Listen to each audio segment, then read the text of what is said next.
Hello and welcome to another episode of Red Dot Forum Camera Talk. Thanks for joining us today. I am David Farkas. I'm joined as always by Josh Lehrer. Hey everybody. We've got Jose Rivera producing the show. Hello, guys. Hey, the Jose Cam. Hey, we makes got the an Jose appearance. Cam. All right. All right. And let's see. Today we are talking about 75mm Leica lenses. Again, Yes. but for the first time. It feels a little bit like deja vu. A little bit. Going on. So if you did tune in to our first attempt at this show 2 weeks ago, you'll realize we didn't actually have a show. We tried. We had a failure in our audio mixer. We tried to fix it on air. We couldn't. And David and I both agreed that we want to give you guys the best possible show, the highest quality without issues. So we scrapped it. David worked hard. He fixed the issue. Now we are up and running better than ever. So as always, we of course value your feedback. If you notice any audio or video issues during the stream, always let us know in the chat because this is a living, breathing experience for us. And we want to make sure that we're coming to you nice and clear. So Absolutely. we are grateful for your understanding and your tolerance. And patience. We've Yes. obviously gone over 30 episodes pretty smoothly. Almost 35 A few hiccups, now, right? A few hiccups 35? here and there, but I feel really good that this has been resolved. So, We got that housekeeping out of the way. yes. Just a couple quick announcements as well before we get started here. Waiting for people to join in. Yes. Of course, it's a big help for us if you like the video. If you actually like it, give us a thumbs up. Even if you don't like it, give Even us if a you thumbs up don't, anyway. yeah, all you have to do, as I say, you click the thumbs up thing twice, or the thumbs down thing twice, and that'll be perfect for us. No, give us a thumbs up if you like this content. Drop a comment either in the live chat. Also, after the video goes permanently to live on YouTube, you can leave us comments there, and we do read all those comments. Yeah, we and stay actually on do. top of them. We actually do. You can always email us questions. There's a email address down below. You can send us questions for the next video or comments or suggestions for an upcoming episode if you'd like to see something that we haven't talked about yet, although it feels like we've had to talk about everything. Oh, we definitely haven't. There's so much more to discuss. There's a lot to dive into. As you will find out over the next forever until we run out of ideas. Yes, which means you should also make sure to subscribe to Red Dot Forum YouTube channel. Yes. And be sure to click the notification bell so you know that when we post new content. Yes. That's All a big right. one. That is a big one. You know, David and I, we obviously are trying to grow what we're doing and grow our audience and try to spread the Leica love to as many people as we possibly can. So subscribing and liking and engaging with us on YouTube is a big part of that. That's how we do it. Because we're not really YouTubers. We're not. We're just two nerdy guys who happen to be on YouTube. But that's the next best thing, I think. So everybody says, I'm just reading some comments, which is why I'm looking here. Great sound. Thank you, Scott. Awesome. Sounds great. Thank you, Mark. Oh, also, this would be a good time to shout out the people who helped us, especially given For sure. that we basically stole your lenses for another 2 weeks because we had to delay the show. So I want to thank David Noble and Jim Stone and Christian Edwards and Roger. Mark Sarkeesian, Roger Dunham. Who am I forgetting here? Dr. Griffin in Florida. And I think that's everyone. If I forgot you, I'm sorry. So thank you, everyone, for letting me borrow, and for Julie, of course, for letting us borrow some special stuff. We are grateful for the fact that we don't have everything here, as you know. So when we do episodes like this, we try to gently ask for people's precious prized possessions. And you guys stepped up and helped us get every single Yeah. 75, and a couple, down at this end here, we've actually got some not 75s that were kind of, Yeah. sort of honorary.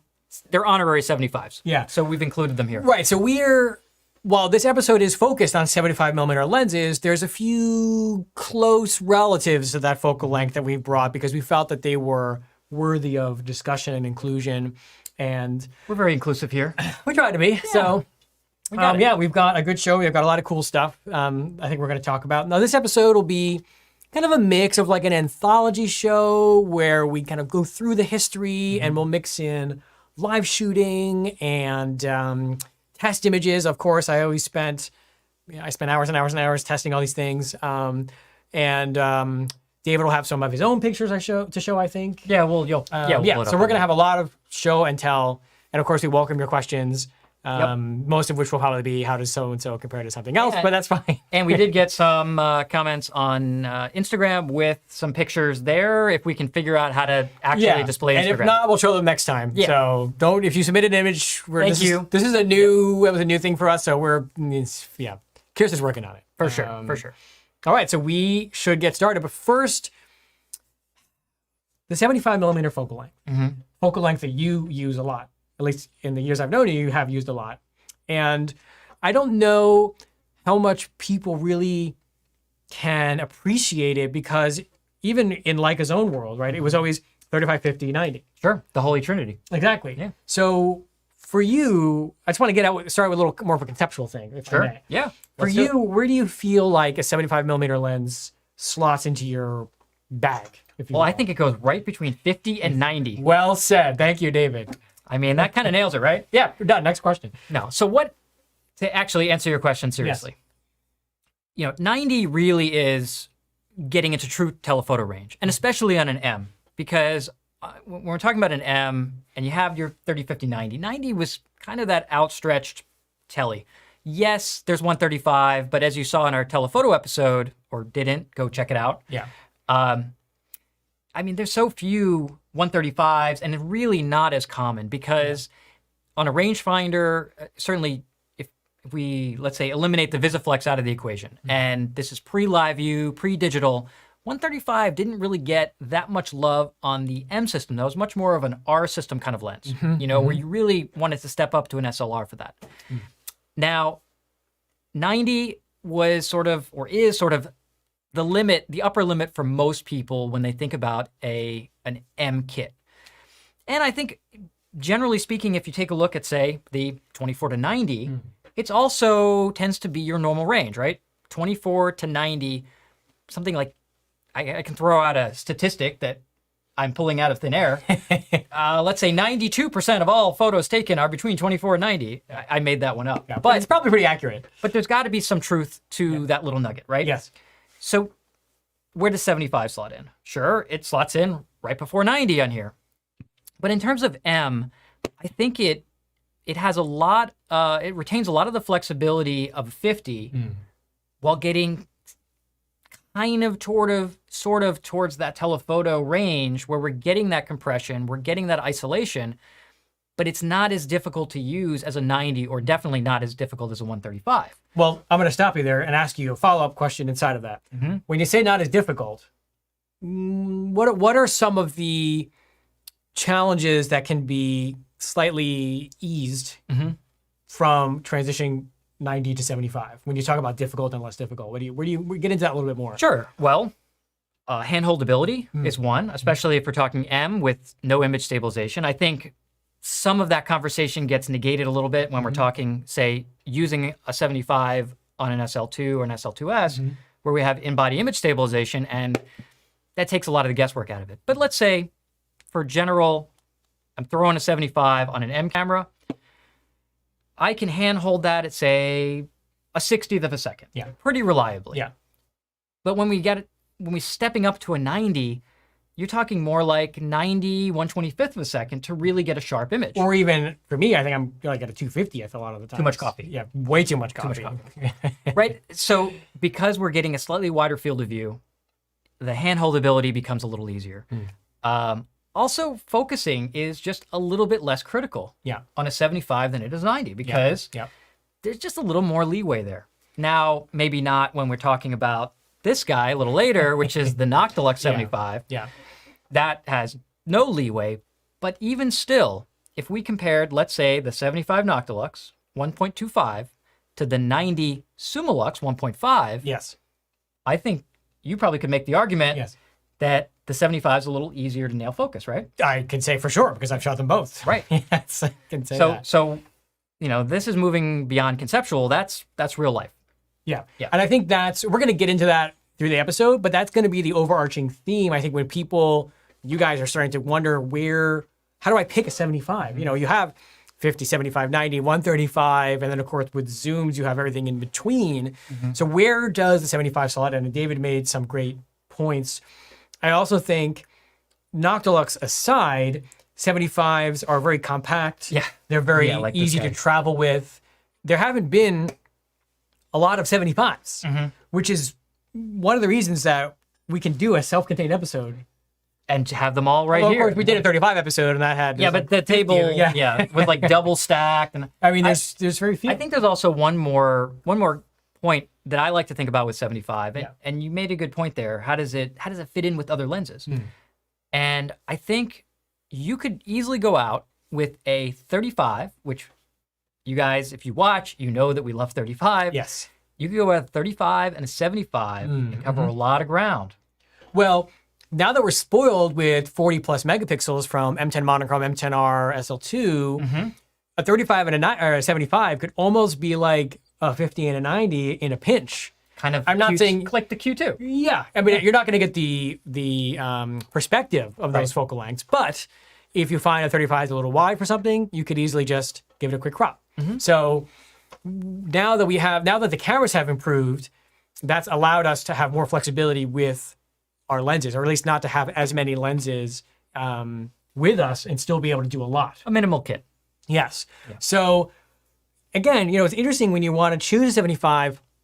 In my mind, it's a much less intimidating choice to make because there are so few options. True. Of course, the downside to that is most of those options are discontinued, and the only ones you can buy today are intermittently easy and hard to get depending on the day of the week. So I do need to plug that for a second. Yes. So in the description, you'll see that I still have that survey to bring back the Sumerids.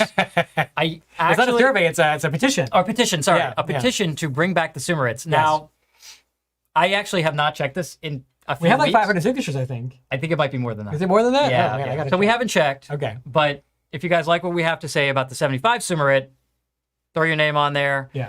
And eventually, I think if we hit 1,000 names, we will submit it to Leica so they can ignore us. Let's see. But it's a positive attitude that helps, and that's how we do it here at Red Dot Forum Camera right. Talk. So, That's right. why don't we start getting into the options? So what we'll do is we're going to cover the history of 75s. We'll probably inevitably wander around a little bit, answer some questions while we're doing it. And then we're going to cover some of the non-75 75s, if you will, that we brought with us as well. So, And then after that, we'll take a look at Josh's test shots. yes, Both. yes. So we've got, he's got incredible array of center, corner sharpness tests, as well as bokeh tests as Yes. well.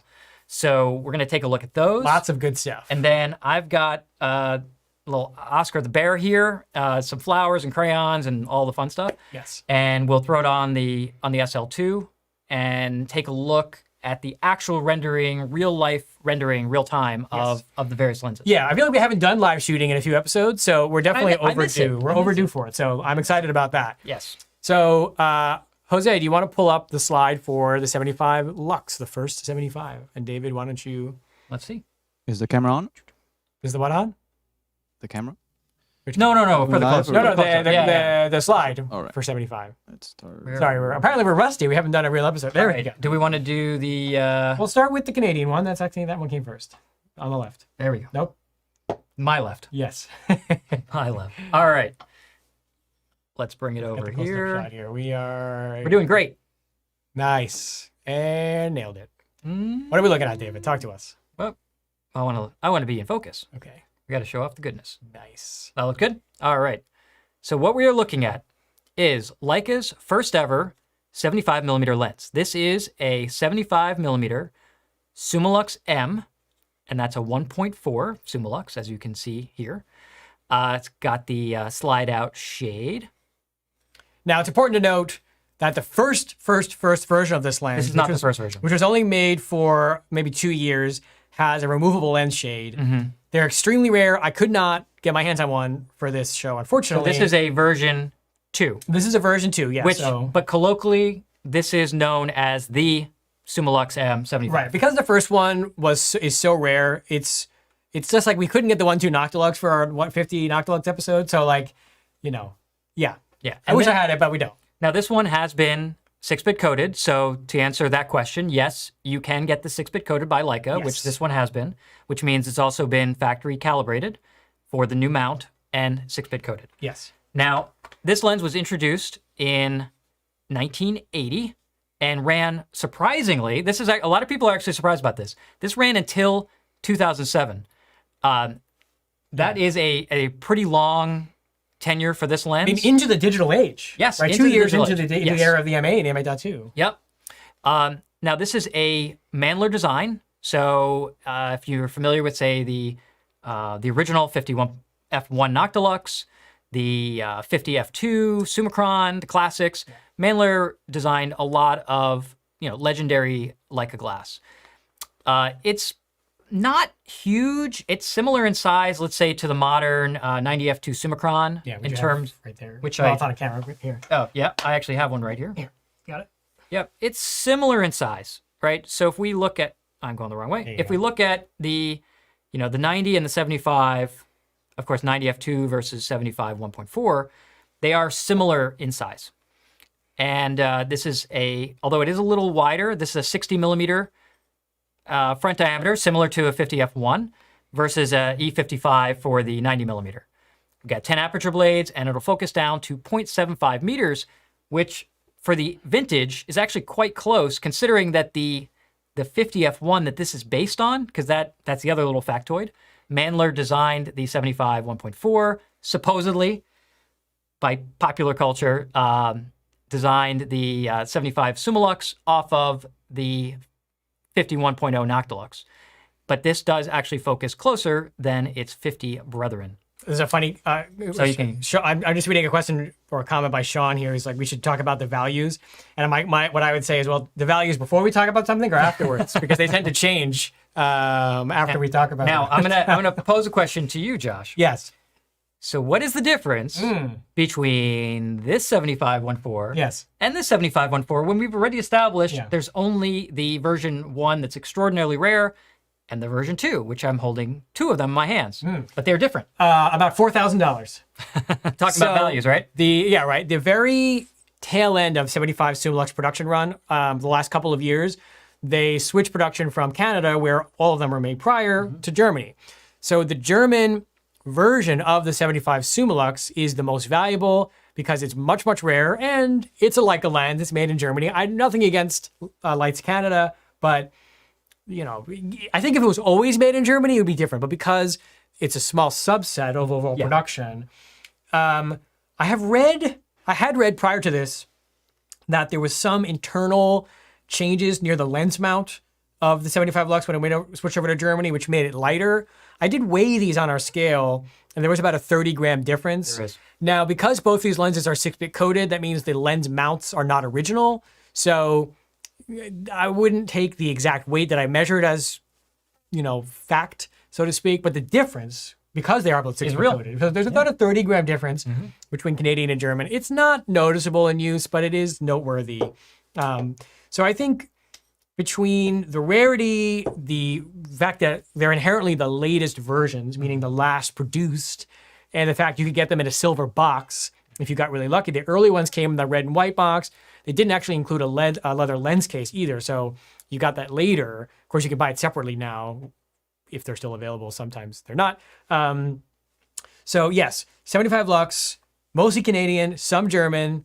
The German ones are super rare. And it's actually, there's a different product code for the German one.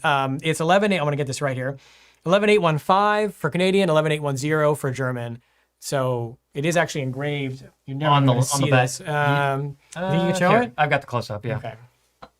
Let's see if I can get good. Yeah, you can. I'm going to try to catch the light here. Yeah, I think maybe you can't read what it says, but basically underneath where it says made in Germany, there's a little 5-digit product code there, and that says 11810 on this one. So yeah, this is on the underside of the lens, if you see that. yeah, so that's how you identify, other than the fact that it is written on there. So it's a non-filled engraving, so it's just engraved into the finish. Yeah.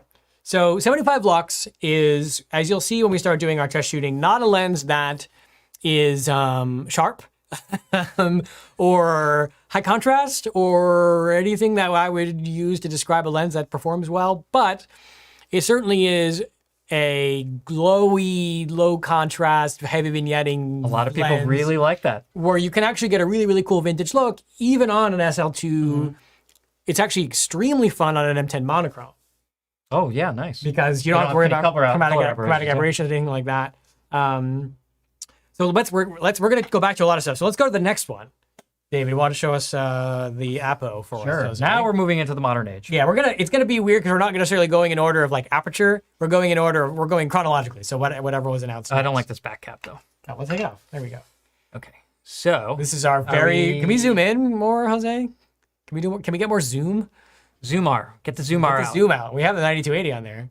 Let's see. Can we? And nope, other way. I think we're Are maximum. we doing max out? Okay, well. Oh, you know what? Yeah, you can just put it in crop mode. Yeah. There we go. I just feel like, especially if you're not looking at this on a huge monitor. Sorry for the shaky cam. There we go. Oh, Yeah, perfect. there we go. Thank you for that. Okay. Yeah. Oh, I like that, a looks lot great. better. That looks. How does this look on your guys' end? Everybody can see this pretty clearly, right? I can see it nice and clear. Yeah, that's awesome. Okay. Now this is a lot smaller. Okay. This is the Apo Summicron M 75f2 aspheric. So that's a lot of name there. This is a modern lens introduced in 2005. Interestingly, the 75 Lux actually ran for 2 years while this was being produced. This lens is a Peter Carba design, the current head of optics for Leica that many know and love. And he based this lens off of the design of the 51.4 aspheric, which came out the year prior in 2004 or 2003, depending who you ask. It's an E49 filter size, which isn't too much bigger than the 50, which is E46. It's got 9 aperture blades and focuses down to 0.7 meters. It also is the first 75 and one of the first M lenses to incorporate a floating lens design or floating element design, which optimizes performance from close focus at 0.7 all the way out to infinity. So this is definitely a modern era 75. Again, we've got the slide out and in this case locking lens shade. So you pull it out and give it a little twist and then the lens shade will not retract in by itself. Well, so somebody's asking a question that we talked about earlier today, and I guess I could address it right now. Yeah, let's come back. So Meister says, because the 75 Apo is older than the 50 and 35 Apo, does it mean it's less sharp or uses older lens coatings in design? This is a really, really important discussion point, which is when Leica describes a lens as Apo, 75 Apo, 50 Apo, or 90 Apo, whatever, that doesn't automatically make it the sharpest or the best quality example in that focal length range. Right. That simply means it's an apochromatically designed lens. It's a design feature. So there's been, I think the 50 Apo really kind of changed that game. Changed that course a little bit. And then the 35 Apo didn't help. Right. But the reality is that up until the 50 Apo, Leica's Apo lenses were not designed to be the sharpest, the highest quality. They were designed to have the most character, the best performance wide open, and the best performance evenly throughout the focus range. So there's a difference between the sharpest lens and the most unique or the most like a magic lens. I hate to say that, but it's true. Having tested all these. So the 75 Apo is not the sharpest 75 that Leica makes in M or at all. Just because it's the Apo doesn't automatically make it. Although it is pretty sharp. It's quite good. Yeah. Don't get me wrong. It's like, my this point isn't being bad. is just because it's called the Apo does not make it the best one. So we really need to break that.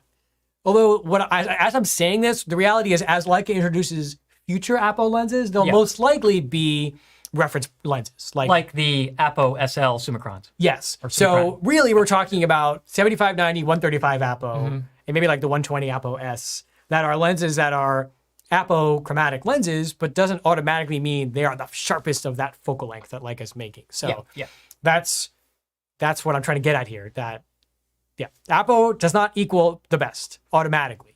It may. It's pretty good. It's not. I'm not saying it's good or bad. What I'm saying That's also is to say Noctilux doesn't equal the best or not exactly best. right. The Noctilux is the most Summilux expensive. doesn't equal the best, not the best. I mean, look at the 50 Noctilux, right? That's a $12,000-$13,000 lens, but it's not even as sharp as the 51.4, Right. Which is a third the price. Why? It's a character lens. Exactly. Yeah. Which, look at our Noctilux episode, and you can see all the details on Yes, it. you can. So we got off track a little bit. But I would say, speaking personally, this is probably the 75 that I have the most experience with. I like it because it really is not that much larger. You don't have a 50 Lux here, do you? I don't. Yeah. This isn't much larger than a 50 Summilux. It's a little bit heavier. It's got a little more glass in it, but it's really easy to use. Yeah. It's got a fast focus action here, which I like. Well, I think that just to circle back a little bit, Yeah. it's very easy to use. That lens is, actually surprisingly portable and usable in a light kit. Even though it's a 75 f2, Right. it's really a very usable lens. It is. For travel. Like you could put that in a Bowery. Sure. You're on a Bowery with 2 other lenses and you're good. You wouldn't even feel that weight. So Yeah. So this is great, and I happen to love this for portraiture, which will show why. yes. This is a great lens. It's been a little bit unavailable as of late, unfortunately. Let's hope that doesn't last let's- forever. Yeah, let's hope that goes. But yeah, the fun fact here, in case you missed it in the close-up, so Peter Karba, as he relayed the story to me when we were talking about this, he said, I was sitting at my kitchen table on a Saturday morning, having my coffee, looking out at my garden. Very Peter Karba thing to say. And he said, and I thought about Dr. Mandler, and I thought about the 75-1.4, how he based that off his, well-known 50 Noctilux. And I said, I have that 50 Summilux that I just made. I think I should make a 75. Yeah. He was inspired by history. Perks of the job. Yeah, perks of the job. Yeah, so he comes into management. He's like, I'm going to make a 75. And they say, great, you go for that. So this is actually almost identical. If you pull up a lens cutaway of the 75 f2 and the 50 1.4 spheric, this is the same optical design with one less optical element, which brought me to the natural question. When we talked about Apo, I said, if they're the same optical design, and the 75 is an Apo lens, why isn't the 50? And he said, well, the 50 is an Apo lens. So it's not in the specs, but it's not in the specs. It's not in the name because they thought it was silly. But now they're putting Apo on everything. Yeah. So what's kind of fascinating is there's probably other lenses throughout the Leica catalog that are Apo corrected, but not Apo labeled. Now, there's an interesting sidebar. That was a sidebar. No, I'm about to sidebar Wow. again. Okay. Now, as you know, if you watch the show, I love special editions. But within 75, there really are not. There's very, very few special edition 75mm lenses, and we actually really only saw them in the past couple of years. And there actually are only, well, at least that were sold in the US, only 2 that were special editions of 75. One sold standalone, one sold as part of a set. Now, it wouldn't be an episode of Red Dot Forum Camera Talk if we didn't actually have those special editions to show you. Since we're talking about the Apo, I think now is a good time Why to not, show. right? Why not? So, Who wants to see the special editions? the first one, here we go. This is a case, yes. Here we go. Drum roll. Do we have a drum roll? Ooh. This is the Apo Summicron 75. And let me get it in focus. There you Here we go. In silver. This lens was made in a run of 300. Here we go. It is silver anodized, so it's aluminum. It's not a brass barrel, so it's the same exact build as the 75 Apo in black, except it is in silver. Super nice. I love their silver anodized finish because it's got like a really nice, soft, sort of luster to it. I love the contrast of the red, right? You can see it's actually quite hard to even get it to not reflect our studio lighting. That's why I'm moving it around so much. There we go. You can really see it there. So this is very, very rare. Really only offered for about a year in 2020. A few kind of snuck in this year, but that's pretty much it. How many of these were made? 300. 300. These are limited to 300. That's the first one. Jose, you can keep the close-up because the other one If I everyone have... wants to see a shirt, you can cut back to the white shop. Okay. All right. That's true. Take it easy. The other one comes in this case. Oh. Now, the case in and of itself is interesting. I think now we get a close. Now we get the close-up here. This is the case that it actually comes in. So let's take a look. It's a cool case. Here we go. I have to kind of be careful with this. Ooh. This, here we go, came from the M Monochrome Drifter set. There was a 246 monochrome and a 28 Summicron and a 75 Apo in this really, really cool, like brown finish. I don't know what else to call it. Drifter. You can see that it actually has a brown metal rear cap, a brown metal front cap that has a brass kind of ring. And then when I take off the front cap, there's actually, you can just see this is unfinished brass. So this is actually a brass lens. This Very is heavy. considerably heavier than the standard version. So this is painted brass. This is not anodized. And you can see this one is number 9. The silver one is not numbered. This one is numbered. This is number 9 out of 125. And Not a lens. This is actually the first one I've ever seen when I borrowed this one. It's not for sale. Well, I'm sure he'd sell it for the right price, but it's, you just want to kind of show the whole lens here. It's really something that you'll probably never see for sale by itself because it only came as part of that drifter set and there's only 125. But I wanted to make sure we showed it because it is one of the very, very, very few. In fact, this was the very first time the 75 Summicron came in a special edition. So that is the drifter, only 125 of these in the world. Unless I drop this one, then there's only 124. So I promise I won't. Anyway, so that is the two, I think the rear cap. I wonder if Leica would sell me more of these. We'll find out. Tangent. So I think that those are the two special editions that I brought. Thank you for lending me this, Patrick. And thank you, Julie, for letting me steal your 75 in silver. All right. And you see it interesting. It goes in the case, the bottom first, which is really weird. That is usually they always go front first. I also like this case. If I was able to get this case, would you guys want it? I don't know. I think you would. I'd like it. I want it. That's cool. I want it. I like I'm it. gonna try I doubt I'll be able to get it, but I'm gonna try. Okay. David, take us to the 2.5. Jose. Okay, let me just put that back. And we got a 2.5 here, right? Right there, yes. Yeah, okay. With the hood. Yep, with the hood. Yep. Okay, so we're going to show you the... Shirts are still plaid as per Leica Summary requirements. Yes. Of course, this is a new shirt, actually. I'll have you know. This is not. This is not. I just re-upped my plaid shirt wardrobe for the next Although I kind of feel like a lumberjack in this thing because it's like less brawny. Yeah, well, you know. Or brawny paper towels. That's what this That's is. where it's coming from. Yeah, All right, brawny- now we're giving product placements for paper towels. Okay. Let's go. Jose, pull up the 2.5 slide, please. Oh, this has a filter on it too. That's okay. Yeah, okay. Do. Okay, tell me when I'm in focus. There we go. Back up a little bit. Or forward. Yeah, there you go. There you go. Yeah, Jose, can you pull focus forward so we don't have to look at my shirt? I feel like this is like episode 2 where nothing was in focus on the close-up. Well, I guess we're zoomed in more, so that's why. We are zoomed in a lot. We have doubled our zoom. So this is a equivalent focal length of 420 millimeters right now. Yeah, there we go. Okay. Okay. Thank you. That close-up is so much better. Oh, that's nice. Yeah. Okay, so this is the 75 Summit M, and that's an f2.5, as you can see here, right there. So we got a maximum aperture of 2.5, which is just about a half stop off of 2.8. And this lens came out, I know we have 2007 there, but I want to say 2006 is when the Summit came out. And it had a short run, just 7 or 8 years. This came out a full set of Summits, as you probably know from us talking about it, with the introduction of the M8 digital camera, Leica's first, and they wanted sort of digital era lenses that they could pair with it that would be somewhat inexpensive and compact. So they came up with these 2.5s. And we got a 75 along with its sister, the 90, which do share, I believe, almost the same optical design between the two, but we're not talking about 90s right now. We're talking about the 75. So this is pretty compact. I'm going to take the hood off, which it should be noted that the hood did not come with this lens. This was available separately if you wanted to add it. The lens by itself came with a finishing ring and no hood.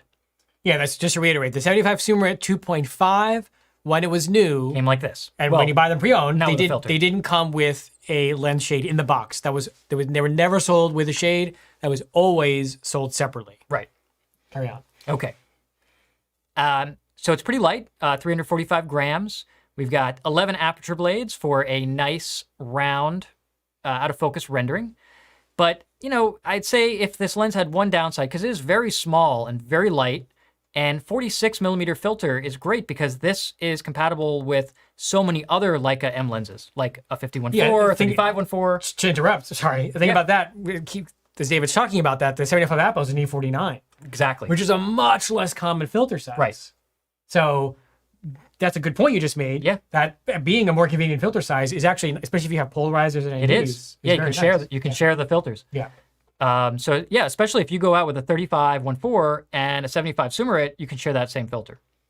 So it's really nice. It's super compact, and this was also one of the first lenses that introduced a rubber sort of grip here on the focus ring, and it's very short focus throw, much shorter than the 75 Cron. So it's very fast to kind of whip into focus. It feels very responsive on the camera. So that's something that's always been really nice about the Summits. If there was one downside to this lens, I would say the minimum focus is a little underwhelming for a modern lens. Actually, in my opinion, it's extremely underwhelming. Yeah. Which is what? What is the minimum focus? 0.9, almost a meter. It's like an Octolux, but Right. none of the benefits. So So let's pop back. Yeah, to the wide shot here. So yeah, the Sumerit 2.5 is really Leica's first effort. Actually, we should demonstrate the hoods are reversible as well. Oh yeah, well it's just, you could just goes on like And that. it screws on. Yeah, so nice and compact. Yep. And the hood did come with a cap that fits over the back. Yep. So the 75-2.5 is probably the best value 75 you can get. Of course, they are becoming rarer now, and they used to be under $1,000. Now they're, Yeah, I remember when these were like $895. I know, now they're like 1,500. But small, sharp, light, as David said, super, super fast focus throw. Yeah. Really just like a lens that nobody has to apologize for, and a lens that offends no one. It's just there doing its thing. And you'll see when we show images, but let's go to the 2.4, Jose. It's competent. It's definitely competent. Yeah, and it's a real Leica lens. Now, the 2.4 you'll notice is dramatically different looking than the 2.5. And Silver. David's going to tell you why. Okay. Now, let me pop this up. So this is the Sumerit M75 2.4. Backwards. There you go. That way. Yeah. Like, wait, Yeah, backwards. there you go. There we go. Just want to make sure I'm good. There, good focus. Okay. So this lens replaced the 2.5. It is the 2.4. So it's ever so slightly faster maximum aperture.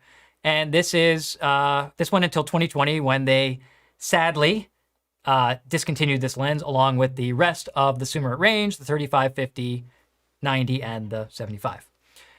It weighs a little bit less than the 2.5 version, about 20 grams less.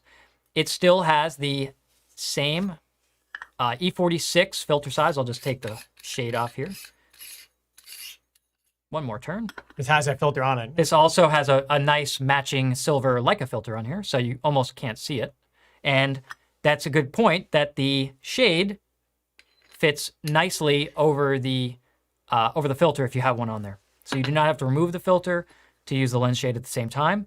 This lens shade was included as well as this larger push-on cap, but do bear in mind that won't work. It comes with a smaller one that goes over the lens. This lens comes in the box with 4 front components. You have a lens ring, a lens cap, a lens hood, and a lens hood cap that works both on the front of the hood and on the back when it's reversed. Right. So I think David skipped over the most important thing, which is the Sumerit 2.4 line was not just available in black like the 2.5 line was. Oh wait, it's available in silver. You get them in silver anodized. So aluminum barrel, just like the 75 Apo in silver. And so it's not brass, it's not any heavier than the black version. But if you like silver lenses or you have a silver camera, the 2.4s were available in silver. But let's talk about what in my mind is the single biggest advantage of the 2.4, which is... I'm going to say it's the much improved minimum focus distance. Nailed it. Which is the same at 0.7 meters as the 75 Summicron, Apo Summicron, right? And that already, the Apo Summicron, you can come back here. The Apo Summicron, there we go, for a long time, apart from the 90 f4 macro with the macro adapter, the 75 Apo Summicron had the highest reproduction ratio, meaning you could focus the closest with the greatest focal length to get the highest magnification. This was more than any 90 or any 135 or any 50 because it maintained a 0.7 meter minimum distance, just like a 50, but in a 50% longer focal length. And the fact that they were able to bring out the Sumerit for a fraction of the price, well, not a fraction, a large fraction. A percentage. A percentage less. Yep. With the same high magnification makes this kind of equally suited to detail and portrait work that the 75 Apo excels at. I can't emphasize enough the significance between 0.9 and 0.7 meters. Huge difference. When I was doing my testing, I started with the 2.4 and then did the 2.5 and realized I had to move back. And at a distance that I felt very comfortable working at, didn't even think, oh, this is too far for the 2.5. It actually was. So I want to quickly recap the differences between the 75 2.5 and the 75 2.4. So 75 2.4 comes with a lens hood and a lens hood cap. 75 2.5 does not. 75 2.4 was available in silver anodized. 75 2.5 only came in black. 75-2.4 comes with a nice Leica leather lens case, like the one I showed for the 75 Apo. 75-2.5 only came with like a felt bag. It's like a fabric like a pouch. fabric little pouch, yeah. And you'll see there are actually some image quality differences, which we'll show later, but there are differences there as well. So it depends on your budget, but if you can find one, but I would generally go with the 2.4 over the 2.5. There are some really good deals on like no box, no cap 2.5s out there, and I think they're even if you can get a 2.5 for like $1,200 or less, snag it. It's awesome. But the 2.4, especially a nice complete 2.4, is really, really worth it, especially if you're going to use it a lot. And especially if you have a silver body and you're looking for a silver lens. Yeah.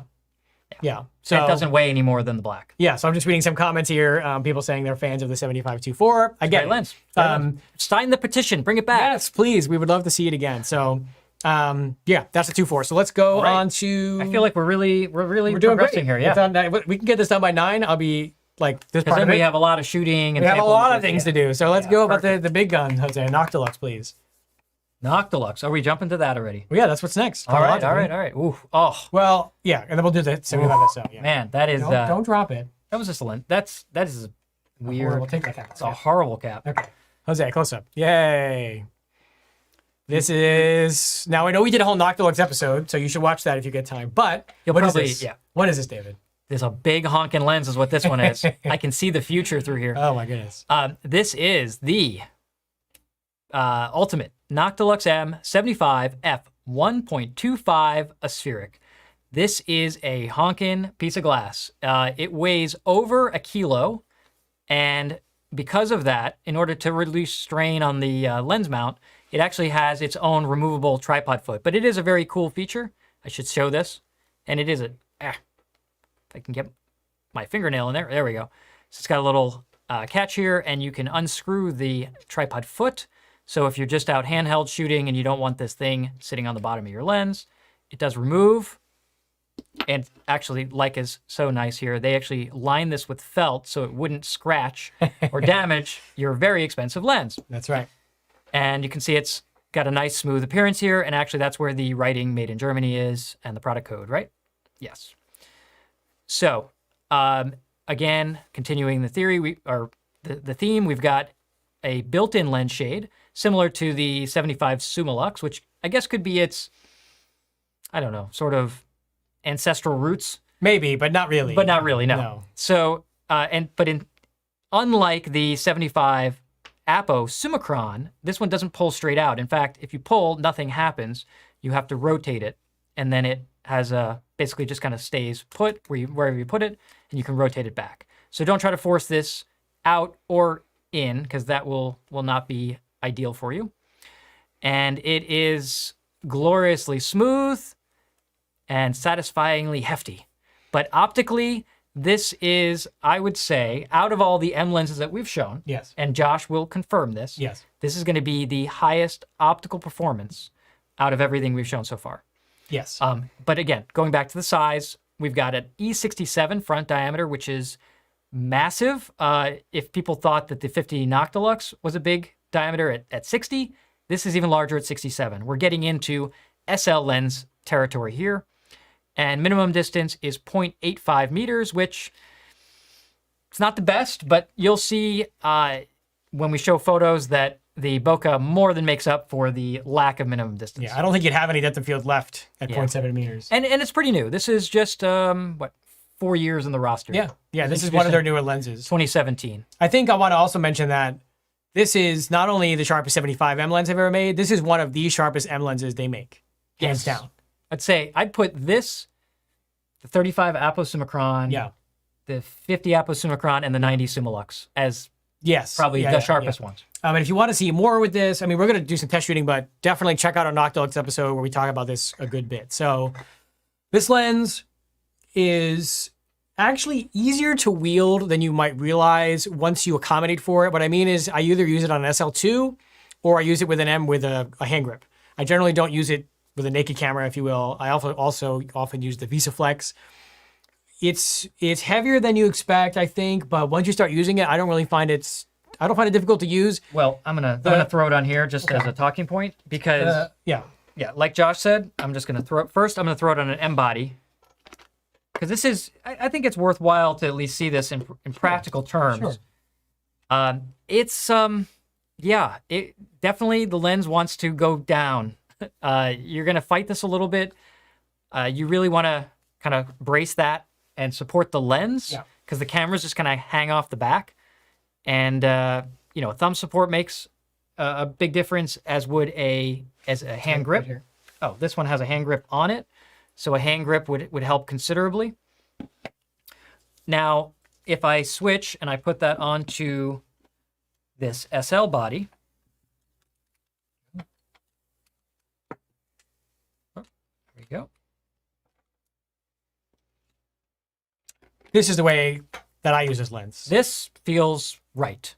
This feels very, very easy to hold. I mean, you definitely feel the weight on the front because it's so dense. I've carried this around for a full day, no problem. Especially with the stabilization, totally fine. Yeah, and the stabilization is going to help with the inevitable, shakies. Yeah. But yeah, that's kind of how we like it. And because the, high res EVF on the SL2, along with that quick back button magnification, you just pop right into your point of focus, nail focus, and shoot. It's really fast. The biggest difference, or the biggest reason in my mind that this lens is easier to use than a lot of people realize, especially on an SL2 or with a VisiFlex, is because it's so sharp and high contrast, wide open even at 1.25. Even though there's very little depth of field, where you would think, oh, I'm going to very easily miss focus, because the confirmation, if you will, of correct focus is so clear.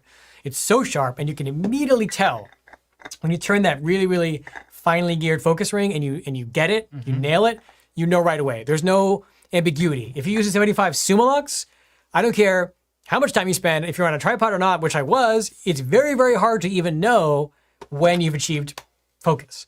Whereas the 75 Noctilux, it's very easy, even though it has the least amount of depth of field of any lens we have on this table, because it has such a sharp and obvious point of focus. So if you've never used one, you need to try it before you write it off. I would also say, out of all the lenses on the table, and this might be a bit esoteric, but I do find that to be the best lens for high quality video applications. Ooh, good point.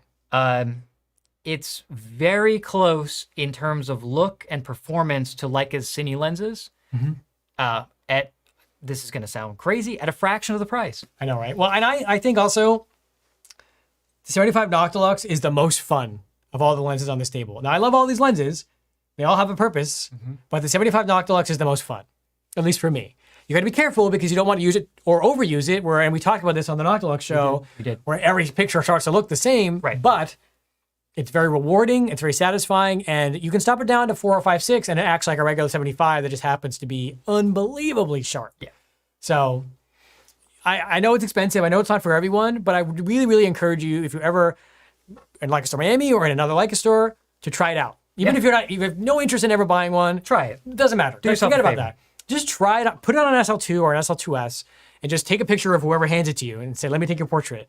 And you'll see what we're talking about, and you'll understand it, and you'll be glad that it exists. And at the very least, you'll get a good workout. That's also true. Yeah. Like, "Urgh." Okay. All right, so let's get on to the SL. So that has covered everything over here. These are all M lenses. Yes. So we are now talking about, we're down to the final three, Except one, well, the 1 plus 2. Yeah. We're down to the final one plus these other ones. Okay. So let's talk about the last 75 officially, and then we'll talk about the honorary mentions here. Yes. Okay. Oh, this one is a little bit Ruined. No, not ruined. Ruined by now. The first person in the comments to guess who damaged this lens gets a cookie. All right. This, let me hold it. I'm trying to the light is very reflective here. Okay. Trying to hold it in a nice light. Where's Okay. the Sharpie? No Sharpie. Okay, this is the APO Summicron SL 75 f2 aspheric.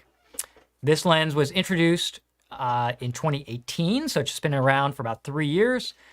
It's, the funny thing is, it's, 700 plus grams, but it feels so much lighter, especially after holding the Noctilux. And it really doesn't feel that much heavier than, say, the 75 Summilux or even, the smaller M lenses. Just like the Noctilux, though, we've got a 67mm front diameter. Well, that one's more like a 66.5 with the dent. Yep, this one has a little bit of a dent in it. Okay. And, well, I will tell that story. Okay. I'm just going to run through the specs, and then we'll get to that. Okay. We'll get to the color. Okay. You can actually see the aperture through there. There we go. We've got 10 aperture blades for nice round out of focus areas.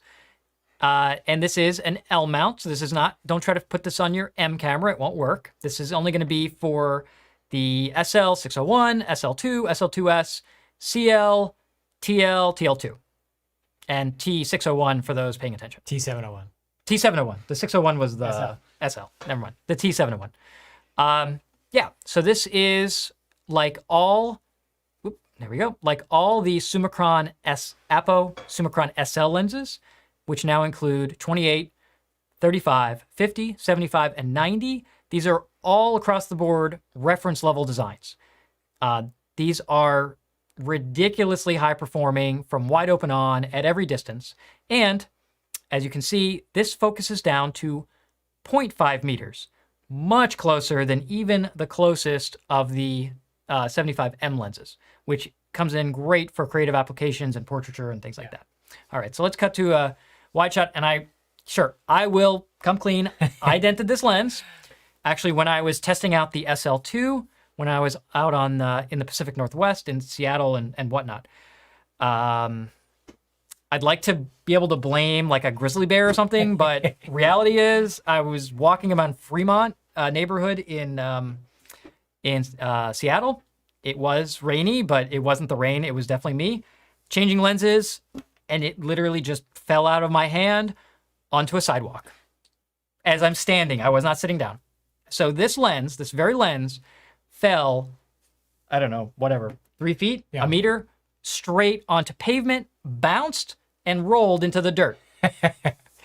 And I kept using it the rest of my trip, and it has not actually been back to service. No. Because it doesn't need to. Yeah. Well, if you want to filter it, if it does, but. Well, yeah, I can't actually screw a filter on. But we survived this far. But in terms of optical performance and ruggedness, this lens is built like a tank, as is the entire SL system. Yeah. And I shot in the rain with it later on that week, and it did not compromise the weather sealing. The autofocus works fine. The aperture, focus, image quality is outstanding, as we'll see, because this is the lens we use to test. So, yeah, I don't recommend dropping your Leica. As he's literally dropping a fat cap. I do not recommend. You can't script this stuff, people. I mean, well, I might have. All right. So I do not recommend dropping your Leica lenses onto pavement, but these are not shelf queens. These are not meant to be babied. They are meant to be used. They are tools. They are working tools. That's, Leica is built to a much higher quality level. Look, the lens isn't plastic. It didn't smash in half. It did not. The lens didn't break apart into a million We've pieces. been using it for years several years, and it works fine. Exactly. I think, look, I'm going to spoil it a little bit. The 75 Summicron SL is sharper in the corners, wide open at f2, than any lens on this table is at 5.6. I'm going to put that out there. It's sharper, wide open in the corners than any of these lenses are stop down 2 stops or more. There is nothing that I've ever seen in the 75mm focal range that comes close to the 75 Apo SL in terms of outright performance. Yep. I'm not saying it's the best 75 because everyone's definition of the best is different. But from an optical performance standpoint, this lens is almost hard to believe how good it is. Minimum distance, middle distance, infinity, doesn't matter. Mm-hmm. It is unbelievable in terms of how it performs. I don't believe it. It's hard to believe, and every time I do a whole bunch of testing, spend a whole Saturday doing all this stuff, I look at all the images and I'm blown away anytime an SL Prime. Well, you should bring this up. So actually, I actually did a full review of this, not on the SL2, but on the previous SL. Yeah, so why don't you make that full screen so they can see? Let me find it first. Yeah, make it full screen. Yeah, Jose, just pop over there. You can put me over. Yeah, put David. You got it? There, hey, there hi. it is. Okay. So this is my, this is my Apo Summicron review. This is before I dented it. This is on Red.Forum. This is on Red.Forum. The thing that our show is named after. Oh, wait. Can we zoom in here, though? What do you want me to do? Just making it bigger. There we go. That is Mr. Peter Carva, as you can see, holding an SL. And we had a nice chat about the entire range of aposummicron SL What's lenses. the pictures? I'm showing you the pictures. There All you right. go. So this gives you an idea of, I have a lot of pictures where I wanted to really show off the bokeh and how it performs with direct light. And it's just really pleasant. You know, very natural rendering, great. And this is something I hear a lot. Oh, well, that's too clinical. That's too sharp. You don't want to use that for portraiture. Well, why not? Like, if your technique is good, and a lot of these are shot just wide open. This is at f2. So even at a distance, because that point of focus is so sharp, the background just falls away even when you're not doing that. So, you know, it's spontaneous, it's fun, it's got great skin tone, great for, you know, these kind of shots. And this was just walking around with my daughter, shooting, I think some of these, like into light at night. And I look at these now and I'm like, wow, if I actually had the SL2S and did these again, Oh, I'd man. be like, game over, right? Yeah. So it just gives you an idea. You can check this out on your own. And I also did compare it against the 75 aposummicron M at the same distances here. And then also showing, I'm not going to bore with the photos, but, and we also have MTFs, it's a whole analysis. But I highly encourage you, if you're interested in 75 or want to learn more about Leica's best 75, check out the review on, I think there's a little, there we go, on red.forum.com, and you can check it out all for yourself. Nice. All right. So yeah, definitely. I don't know if there's a link to that in the description, but there's just a link to red.forum, and all you have to do is just search, like Josh did, 75mm, and you come up to it. all right. So we got 2 more lenses to talk about, and then we have a few announcements, or at least 2 announcements to make. Yeah, and after then- we get through these. Yeah. So we got 2 lenses to talk about. So Absolutely. let's go to the 8014R, which Oh, is okay. finally everyone wants to talk about our lenses. Congratulations, So- this is our R episode. Congratulations, you get one lens. Okay, right now I have the adapter on here. I'm going to remove that. So this is the R adapter L, and this, just in case you haven't seen this, for those who like R lenses, and a lot of people ask me, well, why should I use the Leica version instead of a NovaFlex? Yeah. And the NovaFlex is fine. I have a NovaFlex as well. The big advantage is for ROM lenses, it'll actually read the code from the lens and then transmit that electronically to the body. So you're getting the benefits of the camera knowing your focal length, which means it changes your IBIS settings, as well as image quality settings if you're doing video or just cleaning up your live view. Okay, so now, moving on, we have an R lens. This is an R lens, guys. And I'm gonna put it into its compact form because actually as you focus closer, it does extend. It's variable length, kind of similar to M lenses. This is the same vintage as the 75 Summilux in the M line. And I don't know if this is totally true or not, but there's definitely rumor going around that this is based on the same optical design as the 75 Summilux. Josh actually tested these, so maybe he can speak to that if you think that's true or not. No, Okay, perfect. Well, we just debunked it here I today. don't think it's true. All right. This is, again, a Mandler design, similar to the 75-14. It weighs 700 grams, which is very similar to the SL lens I just showed you. And just like the SL, it's got a 67mm front diameter. We've got 9 aperture blades, 0.8 meters minimum focus, so kind of somewhere in the middle there. Not great, not terrible. And it is manual focus, as you can see. And show them like 2-stage lens hood. Oh, yeah. Kind of So fun. that is cool. Okay, so the 2-stage lens hood. Here we go. So you extend, and then it kind of, I gotta want it. It's not coming out. No? Am I thinking of the wrong lens? No, not this one. Which lens am I thinking of? You don't want to break it and find out? Don't break it. Oh. I was just playing with this. Wow. I don't guess think I I don't think it does that. I think you're thinking of another lens. apparently. Yeah.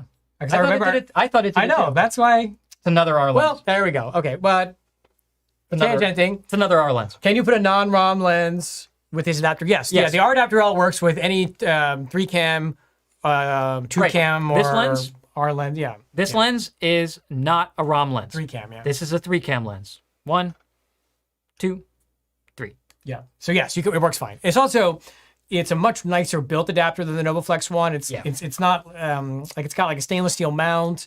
It's got a tripod foot on it. It's a really high quality adapter, actually, as you would hope from Leica. Well, and it also, similar to the SL lenses, it has this little knurling on the sides at the at the 3 o'clock and 9 o'clock position, which makes mounting and unmounting a lens a lot easier. So yeah, very high quality. And I'll show some images from this one. So let's go to the last one so we can get on to the next phase of the show. Nice. I'm excited. Yeah, we're rounding the corner here. Jose, we have 70S. The last honorary mention of the night. This also has an adapter. What is this lens? It's a lot smaller when I take that off. Tell us about it. This is the Sumerit S 70mm f2.5 aspheric. So it's not 75, but it's darn close.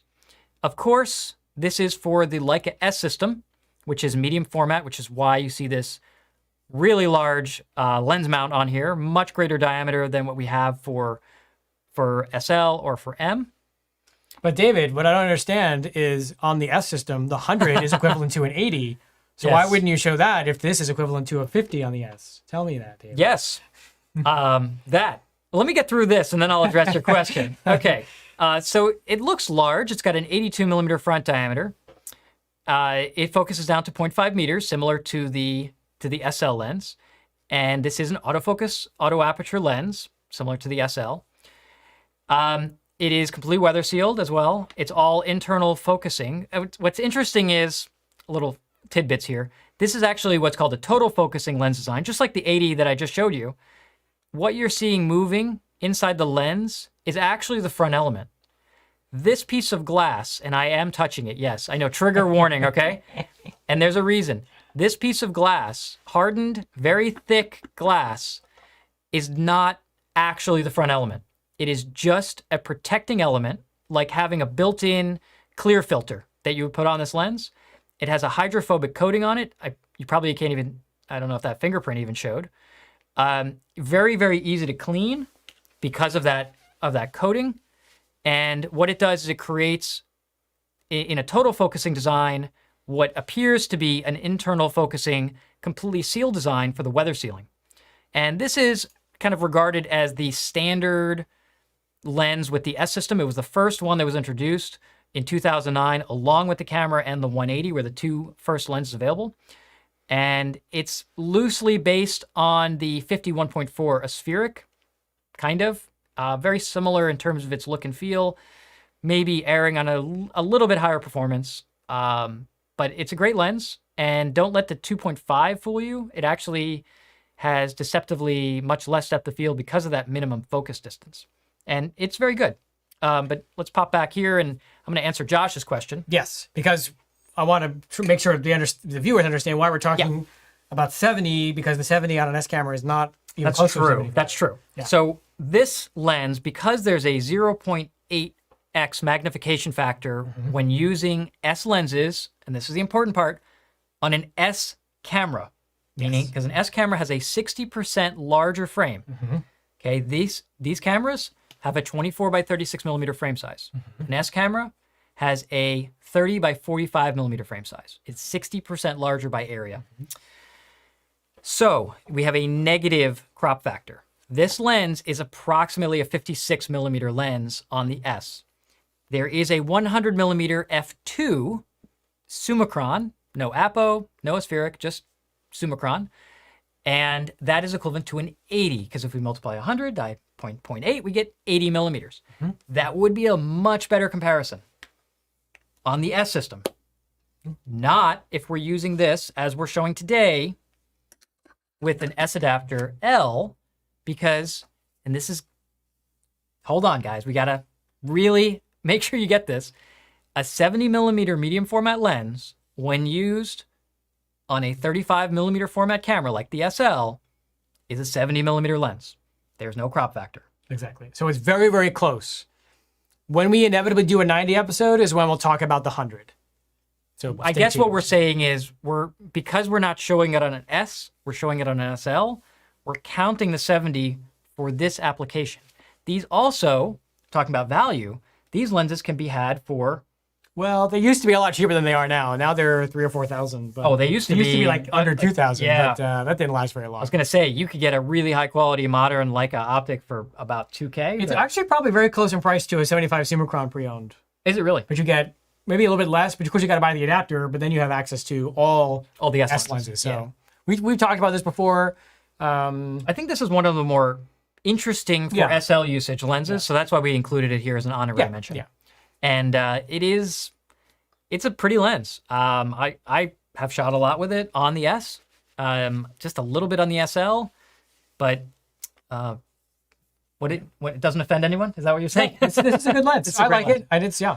We have a whole episode on S lenses. If you haven't seen it, you should watch it. And David also has the definitive guide to S lenses on Red Dot Forum as well. Yep. With sample images. So there's two great resources there. Every single S lens. Yeah. There's two great resources there for you guys to check out. Now that it is we have gotten through all the lenses. 9:07, we have a few little announcements, and then we're going to keep going. One is workshop related. Yes.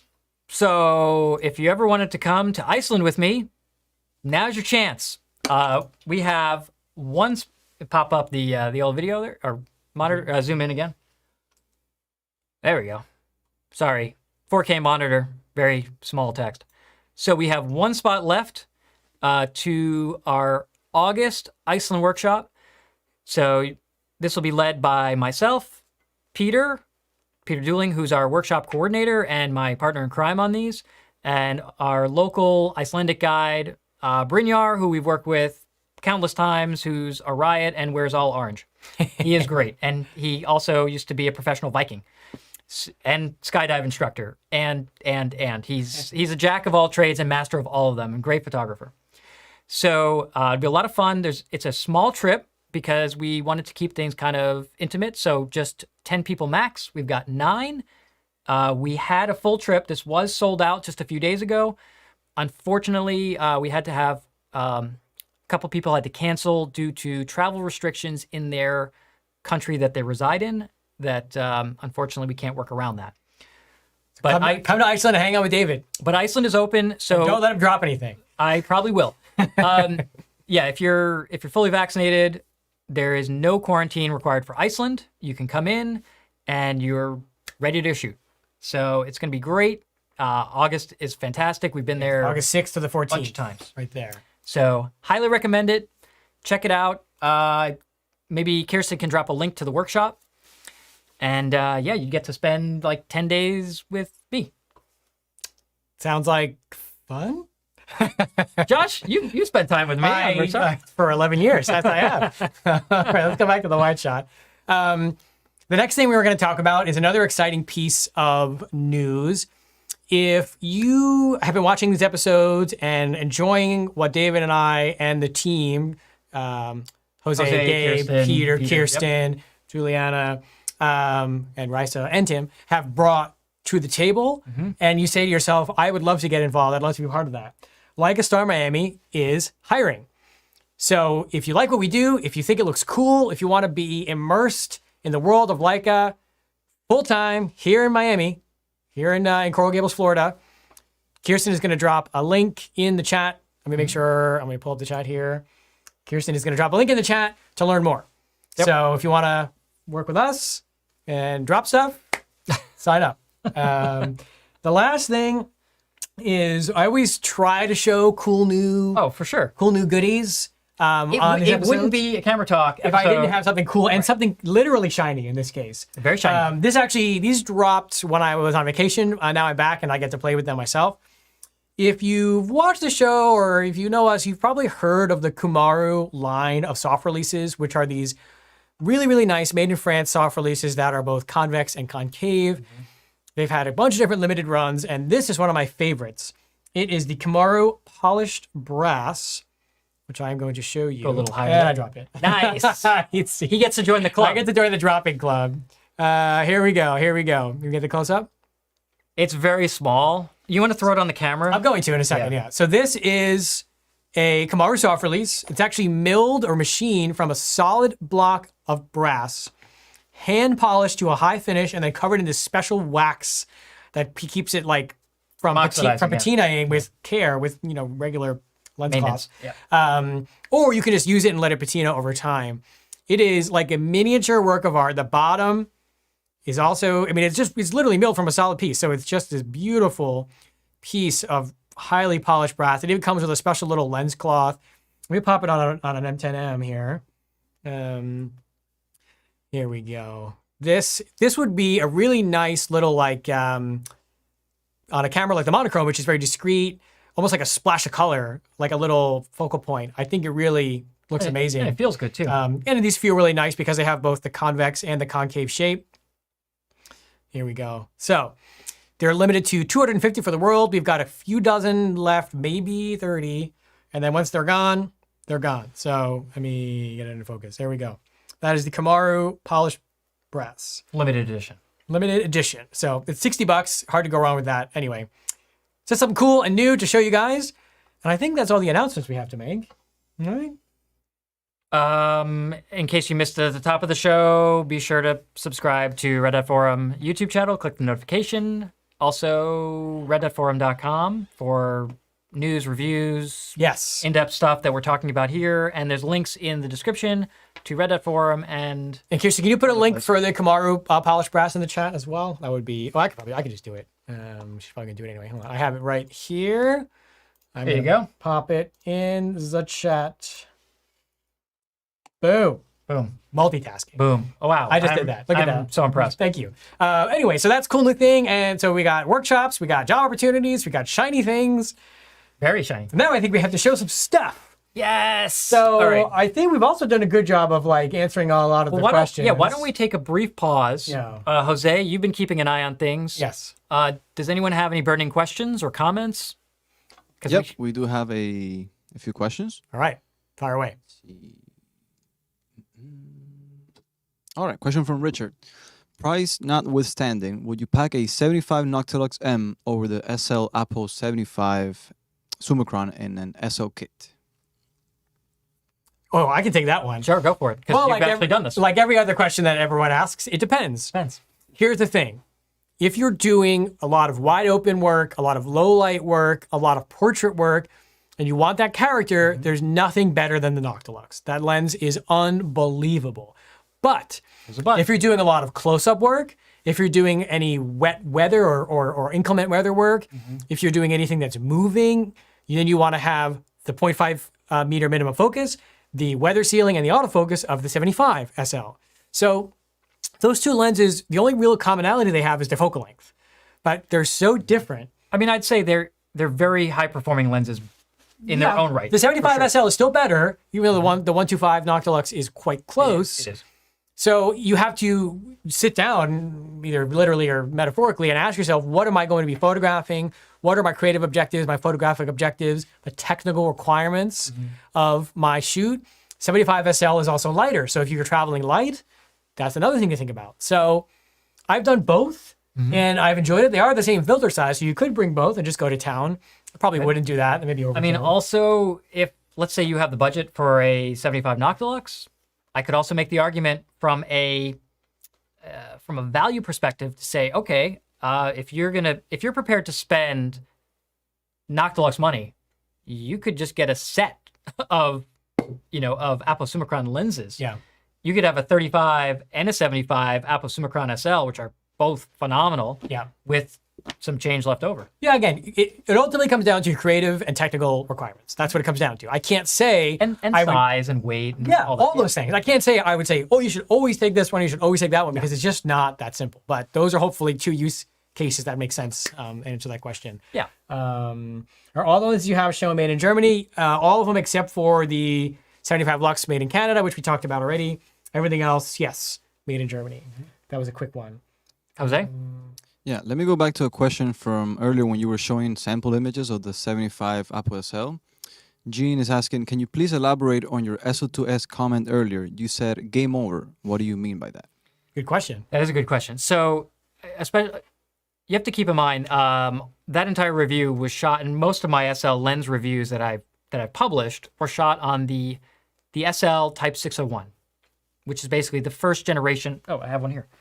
The first generation. There it is. Disregard that it has no body cap. Typical. Typical. This is an SL 601. which I got tons of use out of and is still a phenomenally good camera.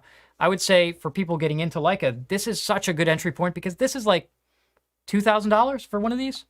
And these are built like tanks, just like the lenses. So a little plug for the SL601, a lot of love here. This is 24 megapixel, great quality. But in terms of low light performance, the SL2S is just like leaps and bounds better because that's what it's made for. So the SL2S is the same 24 megapixel resolution as the SL601, but probably 2 or 3 stops better in terms of absolute ISO performance. And then another 2 stops or 3 stops or 4 stops better from the stabilization. So. And of course, right. And you get image stabilization that you're not getting on the first generation SL. Yeah.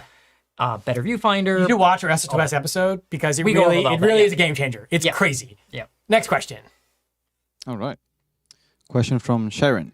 How is the 75 Summeret M for occasional portrait shooting versus the Summicron? Is there a reason to chase the 2.4 instead of 2.5?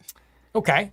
I think we talked a little bit about 2.4 versus 2.5 already. So that in terms of the reasons between the two, but this is a good opportunity for me to actually show some pictures. Because when you actually see the results, you'll see why the Summicron might be a better choice. Yeah, let's for switch this to the particular computer. Just go full screen on it, Jose. You don't have to put me in there. It's all right. Oh, he can't. He has to put you in there. Oh, then here I am. Okay, I'm just trying to get as much real estate as we can get. So this is a bokeh test that I did where I'm at about a meter and I've got a desk lamp in the background to simulate like a sort of specular highlight type light source, and then an M10P just to give me some kind of subject. This is not necessarily a sharpness test because I'm not as critical in my focus as I am with my actual sharpness test, but it still shows us how these lenses perform near minimum distance, wide open. Everything here is wide open. So if we bounce between, actually I'll just show them side by side. If we go 2.5 versus 2.4, so I've got 2.4 on the left and 2.5 on the right, you can see that despite these two lenses being very similar, there's actually differences in the out of focus areas in the bokeh. Here in the area in the back center, you can definitely see this is slightly softer, but it's really noticeable, in my opinion, on the desk lamp here, because just the way that the edges transition right here are a little more pleasing to me, not as harsh. It's a nicer transition from the highlight to the edge. You can see the 2.4 does look a little sharper, but again, this may just be because I was a little off. Again, this is not a sharpness test. So you, in addition to all the other benefits we talked about already, you also get a slightly nicer bokeh. But you asked about 75 Apo. So now, Switch those or? here we go. Yeah. Boom. Sorry. So we're keeping the 75 f2.4 Summeret on the left. And now we're switching over to the 75 Apo on the right. Now you'll see it says f4 here. That's obviously, as we talked about Lightroom guessing, this is wide open at f2. Like I actually took these pictures, so I know. So ignore the metadata. Now you can really start to see that Leica magic coming into play. Just look at how diffuse the desk lamp is. I would say it's probably 30 to 40% more diffuse than the Summeret on the left. Well, look at the lights at the top of the Look room at as well. I was going to get there next. Look at the way that the bokeh balls come in here. It's so soft, so smooth. Look at this. This is an LED light in our store, like on the edge of our register. Not very exciting, but look at how much smoother those transitions are.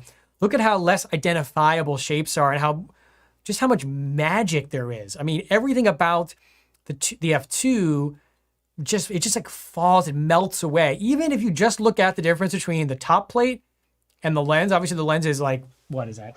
An inch lower.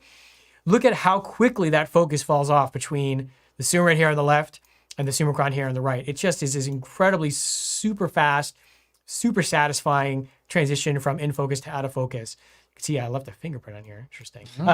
So Dreamy. that is what you're paying for when you're going for the 75 Apo. You're getting a lens that's very, very close in size to the Summeret, but has a magic that is just the Summeret can't touch. I mean, look at even the way it's starting to get a little bit of flare here, just how diffuse and how soft that is. So pleasing, so good for portraits. Yeah, actually, I have a few portraits that I can bring up on the computer as well. We'll get there. to show like a sample for that. Yeah, I'll So have you go dig through those your up in thing. a second. Yeah. But yeah, while we're talking about bokeh, now I have 75 Summilux on the left, 75 Apo on the right. Here you can see what I call vintage bokeh. So this is where things are just getting wild. Everything is elongated. You see how these shapes are really starting to get stretched. You're getting a little more footballs here. Shapes are very, very ill-defined, but you also have almost no detail in the center at all. I mean, look at the difference. Much lower contrast, much less detail, much more chromatic aberration. But there is a character to that 1.4. There's a vintage character that the Apo doesn't have. I mean, look at how much vignetting. Look at how much darker this, for example, this bottom left corner is than the 75 Apo. So significantly different look for two lenses that are the same focal length. If you want to get real crazy and talk about bokeh, we got to talk about the Noctilux, because the 75 Noctilux gives you the beautiful Noctilux bokeh with zero compromise in performance. That's the key. So if I put the Lux on the left and the Lux on the right, the Noctilux on the left, you can see how all the bokeh areas of the Noctilux are super smooth, super diffuse, great transitions from the sharper edges to the softer edges. And look at the image quality here if we zoom in. I mean, I don't think I have to editorialize on this one. This is wide open. These are all wide open. I mean, this is unreal levels of performance. That is wide open at f1.25. Yeah, unbelievable. I mean, look at the way that where here you can sort of see these like gradations that are kind of harsh, where here it just melts away. And this is a controlled test. Just imagine if you're out in the field doing this kind of testing and doing pictures, like shooting portraits. It's magical, but it's not the same kind of magic you get with the 1.4 because there's no performance compromise wide open like there is with the 1.4. So there's a reason the 75 125 is so expensive and so large, is because look at that difference. This is on an SL2. I mean, that's crazy to me. So yeah, I think if you're looking for the ultimate in performance while also having the most character, you go with the Noctilux. Then, of course, you can kind of go crazy. Here's 80 Lux on the left, 80 Summilux R versus 75 Summilux M. You thought the M was soft in the middle. Oh, look at the 80. You know, this is actually a fun lens on the SL2 because it is an SLR lens, so it balances really well. And definitely has a unique look. It sort of splits the difference between the 75 Summilux and the 75 Apo, where you can see the bokeh areas are not as elongated. Like here, if you look at this kind of line here, you can see my mouse, right? Yeah. Yeah. Versus this, where this is a little more like distorted. So, you know, I don't know, for me personally, which I would choose. It would probably depend on which camera I was using and what my mood was that day. But you can have a lot of fun with this vintage stuff. I think a lot of people are actually using, because a lot of the R lens supply actually dried up and for cine conversions. Yeah. And actually a lot of people are using that 81.4 to do like period films where they have a really soft, glowy look because they're looking for a vintage look and feel, the cinematographer. And it has that. Now, I noticed somebody in the comments asked about 24-90 at 75 versus 75 Apo SL. Well, here's the difference. On the left, 75 Apo SL wide open at f2. On the right, 75 millimeters on the 24-90 at f4, which is wide open basically at that point. Now, differences are pretty apparent to me. You can actually start to see what the store looks like on the 24-90 shot. There's very little bokeh to speak of, very little character. It's very sharp and very even, no vignetting. So for most applications, fine. But if I'm shooting portraits, I'm going to go with the one on the left, if just for the depth of field alone. And then, of course, if I let this render, you can also see from a performance standpoint, I mean, the 75 Cron SL on the left here is considerably sharper. The zoom is certainly no slouch, though. Zoom is good. Yeah. But, and again, it's better than any of the M lenses, the 24-90 is. But when it comes to sharpness and bokeh, 75 SL takes the cake in this scenario. And last but not least, we'll take a look at two lenses that I want to compare. Okay, here we go. Up there? Okay, yeah. So last one, S70 on the right here, Zoomer at 2.4 on the left. After looking at all the lenses, I was trying to figure out where the 70S slotted, and I discovered it really fits in with the Zoomerits, which kind of makes sense because it is a Zoomerit. It is. And I love it when Leica does that. And they have different lens lines, like SL, S, M, but they have the same naming convention, and the feel is the same or very similar. Of course, it's a bit wider because it's 70, not 75, but you can see how the bokeh retains or carries over a lot of the characteristics that you got on the 2.4, except it is actually sharper. We can just zoom in here for a moment. Come on, buddy. There we go. It is actually sharper. That's a benefit of the floating lens element and being a much more modern design. It's definitely sharper in the center than the 2.4 is. And the 2.4 is no slouch. So the S70 on the SL2 is a nice balance between M lens feel and bokeh, but SL or near SL lens performance. Yeah. Yeah. In terms of sharpness, yeah. Yes. But feel is more M-like. Yeah, Yes. for Yes. sure. Let's go back to the wide shot because I think I'm boring people now with the computer stuff. Let me see. Jose, did we get any questions? Hopefully the comparisons were telling there. And I know there's probably going to be some comment about why only wide open? Well, because we're really trying to evaluate the character of the lens. You know, once we start stopping down, I think once we get all these lenses to 5.6, it becomes, the differences become less apparent. Although in some cases, like the 80 R lens or the 75 Summilux, it's nothing. they're still not, even stop down, those are still not going to compare to the more modern options stop down. Yeah. Yeah. So, but I want to make sure, because I did a lot of talking just now. Jose, did we get any questions that I need to answer, or David needs to answer? Definitely, yeah. So we have one here from JD. He's asking about focus shift on the 75mm lenses. He's asking basically which one has the least amount of problem with this and which one has the biggest. The only lens, because I did all this testing, the only lens I noticed even a tiny bit of focus shift on was the 75 Lux. It was so negligible, I didn't really have to make any adjustments. So no, I didn't have focus shift problems on any of these 75s. It was a non-issue.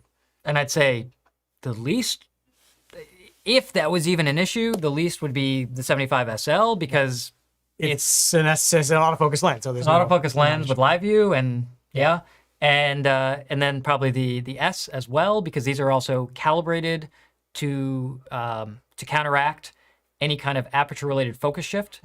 It's actually hard-coded into the chip in the lens, and it communicates to the camera body. That's like secret, like a S sauce in there.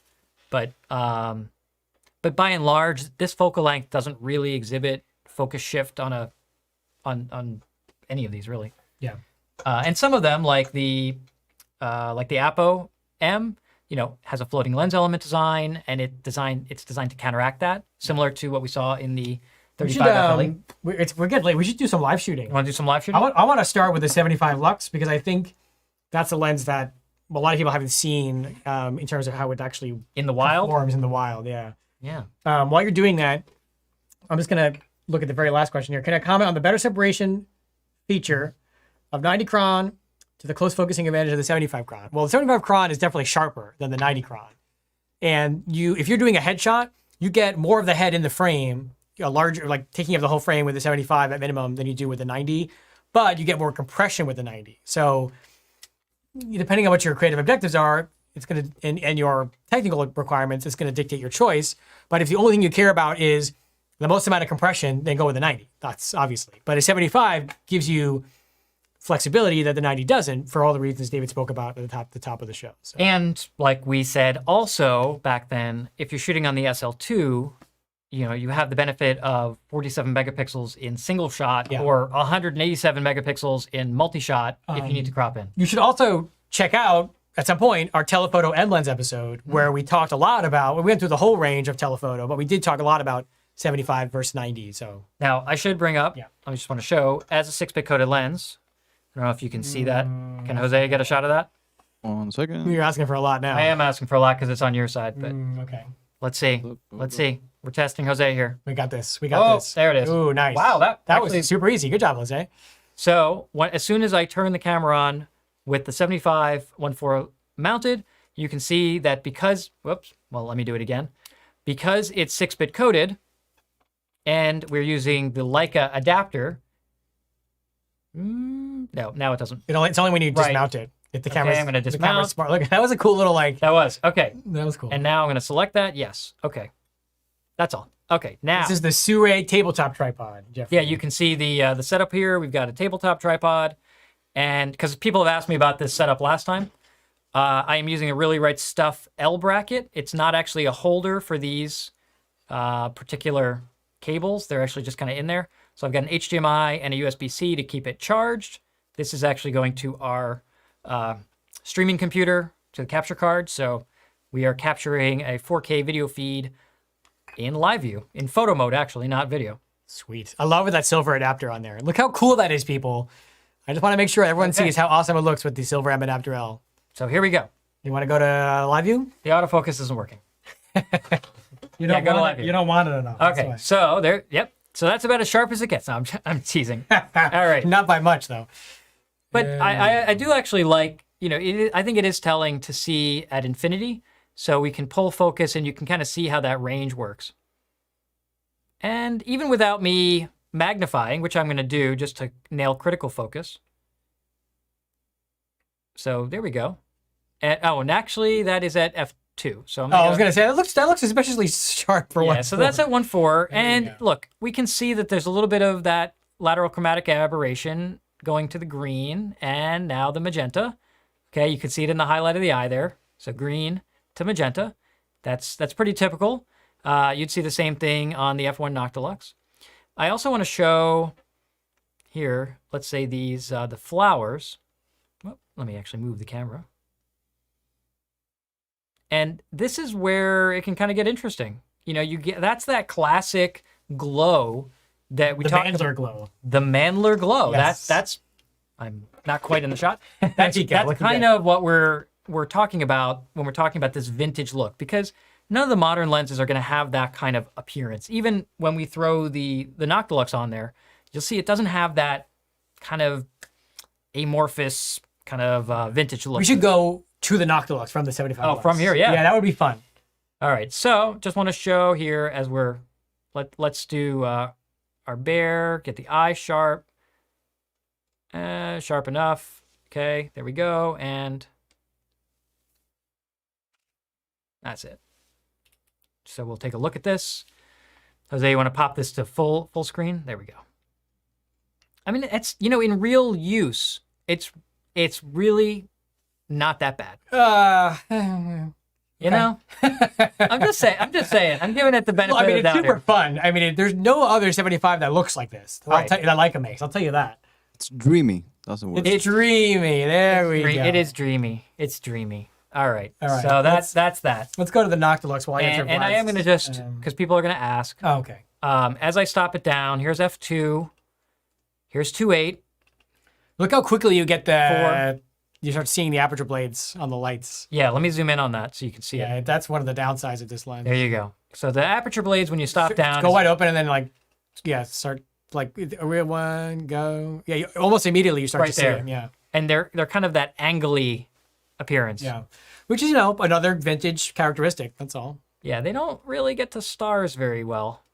But no, not bad. Okay, so that is our 75 Summilux German version. Not that you would notice any difference with the Canadian version, but Oh, I notice. no, you don't. Vlad asked, will the 75 Cron pair well with the 50 Lux on the M10? I think they are pretty different lenses. Obviously, you're heavily favoring the telephoto range if you do that. I don't know what other lenses you would have or you would bring. But yeah, I think if you are doing a mix of walk-around stuff with portraits or you just needed the extra reach, the 75 f2 would be nice. I probably wouldn't bring like a 75 Summa and a 50 Lux because I would just crop the 50 Lux down because that's not bringing a lot of extra character. But the 75 Apo is, especially because it can focus so close relative to its focal length. So. It's true. And watch our macro episode. That lens actually did pretty well. Yeah. When we paired it with a macro adapter. Yeah, I saw a few questions about L Pros and macro adapters. I would say watch the whole macro episode. episode. Not that I don't want to dismiss that question now because they do work, but it's really about seeing, and we showed it visually, just like we're doing now. So we have the Leica macro episode a few episodes back. It's worth a watch if you're really, really genuinely interested in what lenses work with L Pro and with macro adapter. Yeah, and actually, if you look in the video description, I have a link to our Red Dot Forum Camera Talk playlist. So all the previous episodes are all there in one place. And Yeah. you just go to the playlist, scroll through, find what you want, Yeah. and good stuff. and watch it. All right. So I'm actually going to take advantage of the tripod foot. While Nice. you're doing that, Okay. I put a quick release plate Sweet. right on the bottom of that lens. Okay. And because this is a quick release, I'm going to put the lens that way. Josh is like, he's going to Bad drop things it. happening. Bad things. All right. So I have a quick release on the camera. M adapter is on there. Okay. M adapter is on there. I'm going to select it just like we did before, 75 1.25. And I got to turn this a little bit. Oh, we're going to make people dizzy if we do that. Do that, Jose. Don't have the live view up while David is. There we go. There we go. There we go. Like, oh my gosh, we need to like, We're gonna put like a motion sickness warning. yeah, on and this. you know, that's a lot more stable Oh, than yeah. hanging a heavy lens off there. Yeah, this is exactly why I did the lens as a tripod foot. Mm-hmm. Okay, so now we're ready for the live view. Almost. And Go. We're good. yes. Yep. Yes. Yep. Yeah. Go Yeah. for it. Okay. Okay, now I'm locked in. Aperture. Now I'm at one. Lens hood. We did that. We made that mistake Yeah, last time. Well, I want to show. Look at that Show me. right on the screen. Do it. Take a look at that. And as I extend the lens hood, Wow. Holy moly. What a difference. we discovered this in our Noctiluxe episode when we were Yes. doing live shooting because Yes. we have so much light in the studio coming from every direction. Yeah, this is literally like Look at that. a Look at flare that. nightmare in the studio. Isn't And that is amazing? That is why you use a lens hood. People. Isn't that amazing? Even though we always say we don't use lens hoods, here's a situation where we would. Of course, we're in an artificially Right. In fact, wow, Right, this is it. that was actually pretty cool. Look at that as it just snapped. so sick. You can actually, that's actually the texture. Do you see that? That's the texture on the hat. Amazing. Yeah, I see it. Yeah. Pretty wild. I don't know if you Amazing. guys can see that on the video, but we see it here and it's Yeah. kind of crazy. So there you go. Let me magnify and I'll see if I actually achieved proper focus. Of course, I'm as far away as possible from the subject here. That's the wrong eye. There you go. Look, You did pretty good. yeah, You did that was pretty just good. eyeballing it. Yeah, no pun intended. Not even from the screen. I'm actually looking at the video feed in our in-studio monitor, which is about 15 feet away. And yeah, it's Oof. there. Oh, There's us. You can see us in and our studio lights with- in the. That's amazing. Look, and see you those are notice lights no here? chromatic aberration at all on the edge of these lights. Amazing. That's me. See me Amazing. wave, Josh. That And you can see our softbox up here. is so over there. cool. Yep, that's so neat. Okay, I don't think we've actually seen that level of detail before. No, that's amazing. So that was pretty neat. And if we just take a shot, take your hands off the table. Yeah, I'm actually purposely not touching the table so I don't cause any angst. Oh my goodness. Now And that's that- wide open, right? That is wide open. And look at the level of detail resolution on that. But look also how quickly the focus falls off. Right. So you're getting So the best fast. of both, right? Because Oh look my at that. goodness. Oh my goodness. Like, that we probably can find a flower. Okay, so that flower petal is in focus. And then look at just how rapidly. This is not a big plant. This is a tiny little This is 4-inch pot. Small, yeah. And it's just the point of focus and then everything after that. Delicious. I love it. Delicious. And then, of course, you can see our lights are just, wow, it's pretty Yeah, impressive. and stop down so they can see what the. Yep. Okay, so we're going to stop down. So we're at 1.25, 1.4, f2, 2.8, Look how much nicer. 4. Right, so here I'm at 5.6 now. And let's take a zoom appearance. You notice it's picking up a little noise only because of the gaining of the sensor. But they're much, much more round. Significantly nicer to look at Yeah. than the 75 zoom. Yeah, and if I go to, sorry about the shake. If we go to f4, 2.8, so that you can see some edges, but they stay pretty round. Because this was this 11 or 10? This was 11 blades. Yeah, 11 aperture blades. So you can really see where that comes into play. So that is pretty neat. I mean, here, I'll do one more just so we can see some detail. I've got my crayons hiding down on that side. So let's take a look here. Gonna magnify, and we can see. Stop down, right? That's at f4. Yeah, Yeah, let's go wide open. There we I'm go. gonna go wide open. And what Josh was talking about in terms of how easy this lens is to focus, you can see how easy it is to see. I mean, we're looking at dust on crayons, and you can very that's easily in focus. get that positive response. And this is not an ideal setup here. It's very dark in our studio. And every time I lean on the table with my elbows, this happens, as you can see. So I'm trying not to touch Yeah. there. Look at that. Amazing. And we'll take a shot. And this is at wide open at 1.25. And, you know, again, pleasing. Even this is metal chrome, right? And there's no, or very minimal, I should say, very minimal front chromatic aberration on this in terms of. Almost nothing. And that's pre-correction. You one Right. click in Lightroom, and then it's all gone. And you can see here, Mm. it Love is, that is 1.25. Like I said, go to your nearest place that has this lens and try it out, because You can see the line screen on this, on the box. It's insane. and this is wide open, and this is not even in the center. This is off center. That is. In fact, let's make it even more challenging. Okay. Oh, here we go. I'm going to move this all the way up here.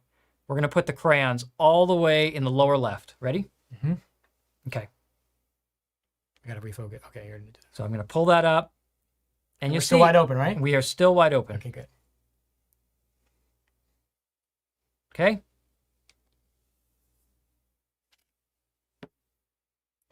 Mark says washable crayons. That's what it says on the box. Okay.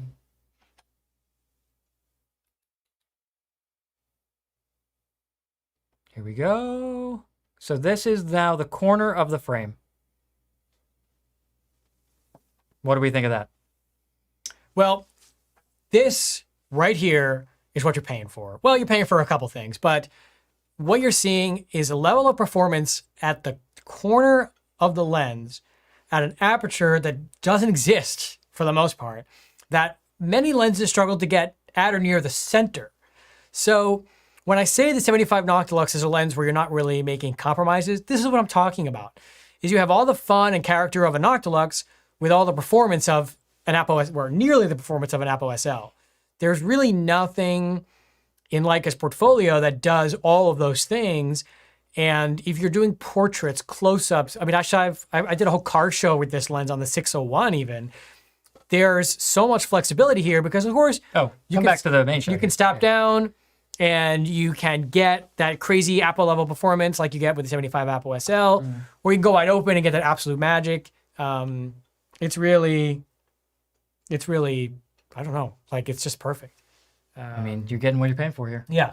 So I think Jose's just tweaking some setting, it looks like. So Yep. let me look at some of the other questions. A Kamara question, no, they're not making more antique brass, unfortunately. I wish. Those are really cool. Let me just make sure miss any other questions here.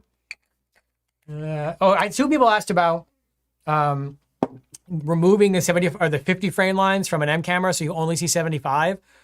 I'm sure it's been done. I have only seen it once on an a la carte M7 years ago. Not advisable because 50 is a pretty popular focal length. So if you just woke up one day and decided to shoot 50, you'd have to buy another camera or get your camera modified again. So I probably wouldn't do that. I guess if you're really into it, why not? But I think that's a little bit too specific of a modification to make, in my opinion. Although if someone has done it on this chat, please let me know. I'm not being rude, by the way. I'm just reading your comments here. Is it too soft to use Soda Lux? I think David Noble answered that. No, definitely not, because I don't use 2 very much, TOO, because that's a subjective question, obviously. So for me, there are moments where I know I need a higher level of performance than I might get from a certain lens, and I switch to something else. There are other times when I want a certain look and ultimate performance isn't the goal, and that's when I grab, let's say, a 75 Lux. So I think, as David says, and David Noble says in the chat, and I agree, the newer higher res sensors, I think, bring out some more of that character, more of those flaws. Let's just call them that. But they're beautiful flaws. They're magical flaws. Look, why do you think Leica introduced lenses like the Thambar? Yeah. Or they reintroduced the 51.2 Noctilux? Why? Because they're reintroducing these classic looks that people want, but they want, a lens that's a little more serviceable and, not hazy and whatever. The nice thing about, say, the 75 1.4 is that it was manufactured up until recently. So there's still modern copies of this lens. Yeah. It can be 6-bit coded, and it has modern construction standards. So you get a vintage lens, but kind of a little in the transitional phase. It's saying it'd be amazing to see a new 75 Cron with a close focus like the 35 Apple has. What I want is a new 75 Cron that has the close focus, but also comes in brass and also is painted green. I think what Leica did with the 35 Apple, by which we have a whole episode on, by the way, Yes, we do. is fascinating because what we don't know is it a one-off thing? Is it the only lens we're going to see that has that close focus, or are they going to do it on more lenses? We have no idea. So we're super excited for that. It could be like, look, they and again, kind of go to our digital M episode, but the M9 titanium introduced a unique feature, which was LED illuminated frame lines. We need to talk about the photos from the hashtag. Yeah, Thank you for reminding me. I'm just well, gonna 9:47, so we're getting late. So that feature, the LED illuminated frame lines, ended up persisting from the 240 generation, the M10 generation, and it just found its way into all the cameras. So you never know. I think Jose has a question for you. Sorry, we're just like unrelated. Thankfully, the sound's working. Leica has been very productive. I don't know if it's going to be our next episode or a few episodes from now, we're going to actually do a bit of a recap of what this year has been like so far for Leica, so stay tuned for that for sure. It's almost dizzying to think about what we've seen in 2021 alone from this small little German camera company. Now, I'm going to answer one more question. Mac D, I want to shoot wide open with binoculars in daylight. Any recommendations on an ND filter? First things first is I would buy an SL2, which shoots at a 40,000th of a second with the electronic shutter. No ND filter needed. No ND filter needed. That aside, if you're on an M, I'd go with a breakthrough 3, 4, 5, or 6 stop, Sure. depending, and you're good. They're super nice, high quality filters. You're not going to give up. Just make sure you don't have a UV or other filter on there as well. Right. You never want to stack filters. That's bad news bears right there. Nobody likes bad news bears. No. How are we doing on technical stuff? Good? Beautiful. Now we are going to do, what lens do we have for us on the live? I've got the 75 f2 because we're talking about this and we're talking about that close focus. So I think what I'd like to show is this lens and then the Apo SL Ooh, yes. as a nice little head-to-head because these are similar lenses. I'm excited. Yeah, okay, so. Josh, before we get into that, I did have a question earlier from about the Noctilux. Yeah. So Nasser is asking, hello from Qatar. Nice to see you guys. I'm asking how to improve my focus in the 75 Noctilux. Any tips for, to achieve better focus? I'm using an M10R. Okay.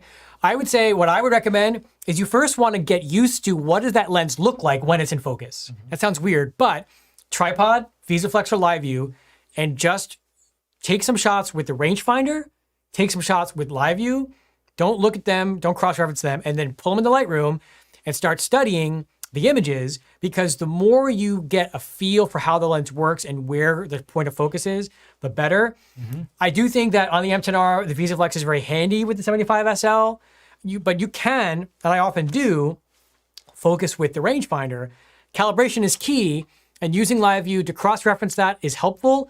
It's a pretty new lens, that's a pretty new camera. They're probably pretty well calibrated. I wouldn't assume not, but it comes down to just getting a feel for that positive confirmation of exactly when that lens is in focus, and starting with subjects like, what are they good to say? Like a bookshelf or something with a lot of text or horizontal and strong horizontal and vertical lines.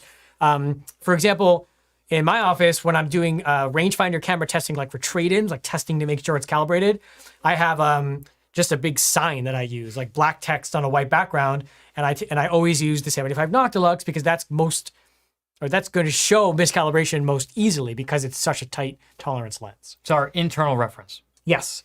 And I think also something that would help as well is being able to hold it steady and being confident. And that's where something like a hand grip comes into play. So I'm just going to throw this on here super quick. Yeah, we should do a close-up of this, Jose, if we can. Well, let me move this out of the way. Yeah. There we go. Okay. I think we've got it close. Whoop. Oh, there we go. Yeah, so I've got the hand grip on there. Oh, don't show them the bottom. The true Leica nerds will know to get mad when they see the bottom of that grip. because Leica doesn't make it with the black dial anymore. Ah, okay. You can nobody. If Mike Lovelock, if you're watching, you can't have it. Right. So being able to get a more firm grip when you're using it on your M10 with the VisiFlex, because you can't. I think the thumbs up helps tremendously, or the thumb support in this case. Thank you. Little teamwork here. Now, Show them how you really hold that setup. I'm going to lock this guy in. So if I have the hand grip and the thumb support, that is rock solid for me. I'm holding this with one hand, and you can see it's pretty stable, even with a full kilo on the front of this. Now that frees me up to steadily be able to achieve focus without moving too much. If I take all this off, it's going to be a lot less stable. And what's the other tip we gave on episode 1? To basically lock in your focus and move your body a little bit. Before you even get to that. Oh, the standing? No, before what this is for. Oh, gosh. Oh, yeah. This is the big one, people. This is. Okay, pro tip right here. This is a lens cloth. This, here we go. This is your viewfinder window. This is the lens cloth cleaning your viewfinder window. Okay? You'd be surprised how many people I say, I can't focus, and I go, But why? wait, that's only half you think, oh, I cleaned it, and it still doesn't look great. I still can't really tell, because there's another one right here. This is your rangefinder window. So that little hazy patch in the middle, right there, okay? You want to make sure that that is clean, because if both these windows are clean, the contrast level through the optical finder is going to be so much higher and so much easier to nail focus right there. So that is a big tip. The other one, of course, is with super shallow depth of field wide open. Sometimes it's actually easier to move your body. And here, cut to the wide shot so we can actually show this. So if I'm shooting Josh, let's say, right? Sometimes it's easier, instead of me trying to guess and tweak focus, just to like set a distance, lean forward, lean back, and I can see when those lines come up, and then as I'm pulling into focus, take the picture. So like that. So that's that was a bunch of different suggestions. That's right, a bunch of tips. You can rewatch this and consolidate that all. And they apply to any M lens. Yes. So I got no elbows on the table for this good manners for sharp photos. 75 Apo. 75 Apo. Let's do it. Duet. Okay, so let's pull this. Here, move that. I give that to you. Got it. Thank you. You're welcome. Okay, we're going to use the 75 Apo, and I think what I want to show first is going to be minimum distance of some of these other lenses we've looked at. So I've got it set to 0.8 meters right now. So let's pull up the live view here. There we go. And I wanted to show, so kind of what I was just saying is I'm actually moving the camera to achieve my focus point here. And that's just I'm gonna rough that in there. Now that's pretty good. So this is at 0.85 meters. And let's see how good a job I did with that. Oh, and of course we got to do our lens shade test. Let's see. On this, it's funny, on this lens, Almost it's so much smaller front element. Yeah, too. almost no change versus the other one. But I'll leave it out anyway. Yeah. Okay. So let's zoom into the eye. So eyeballing it was pretty darn good. I think we're off. Barely. You did good. Yeah, I'm pretty well. I think that was about it. And you can still see us. We're right there. See? Hi. Okay. So that looks pretty good. And the bokeh is super nice, as we're saying. I'm just going to take a shot here. There we go. Zoom in. Let's throw this up full screen. There we go. I mean, it's a sharp lens. You plenty of detail here, but you'll notice, I think, versus the Noctilux, it doesn't have that biting sharpness wide open that the Noctilux has. I mean, it's very sharp. Yeah. It's just not as, clearly defined with every single hair. And also, really where you're going to see a difference is the corners. I think that's also a design choice that Leica made with the 75 Apo, because they were thinking about portraiture. Yeah, and you can see, look at the fall off. I mean, this is really pretty. Yeah, it has a very, very, very fast fall off corner to corner, which is nice for portrait work. Nice, pleasing bokeh balls there. Let's do the same thing. I'm gonna go back to live view here, as you can see, and I'm gonna do our stop down test. Now, I will say this suffers with not the best looking aperture blades as we were through f4 here and 5.6. So it's not quite as round as we're getting with the Noctilux for sure. But this lens, I think if you're going to use it for portraiture, you're probably mainly going to be using it wide open. That's where it performs the best. Now let me show, I think, what sets this lens apart, which is now I'm going to minimum distance.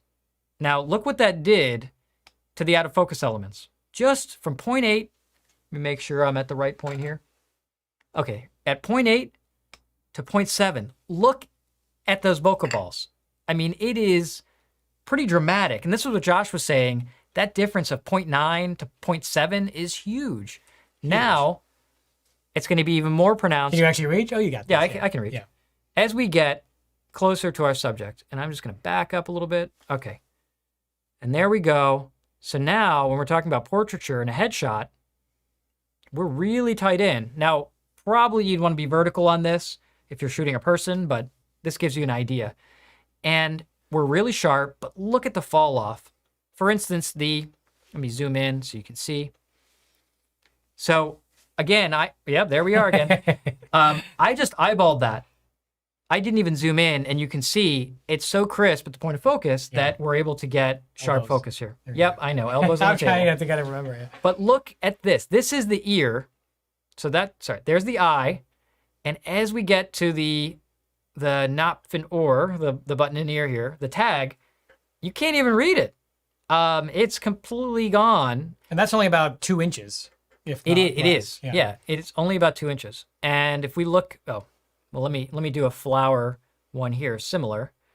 And you can see that our fall off is very rapid from our point of focus.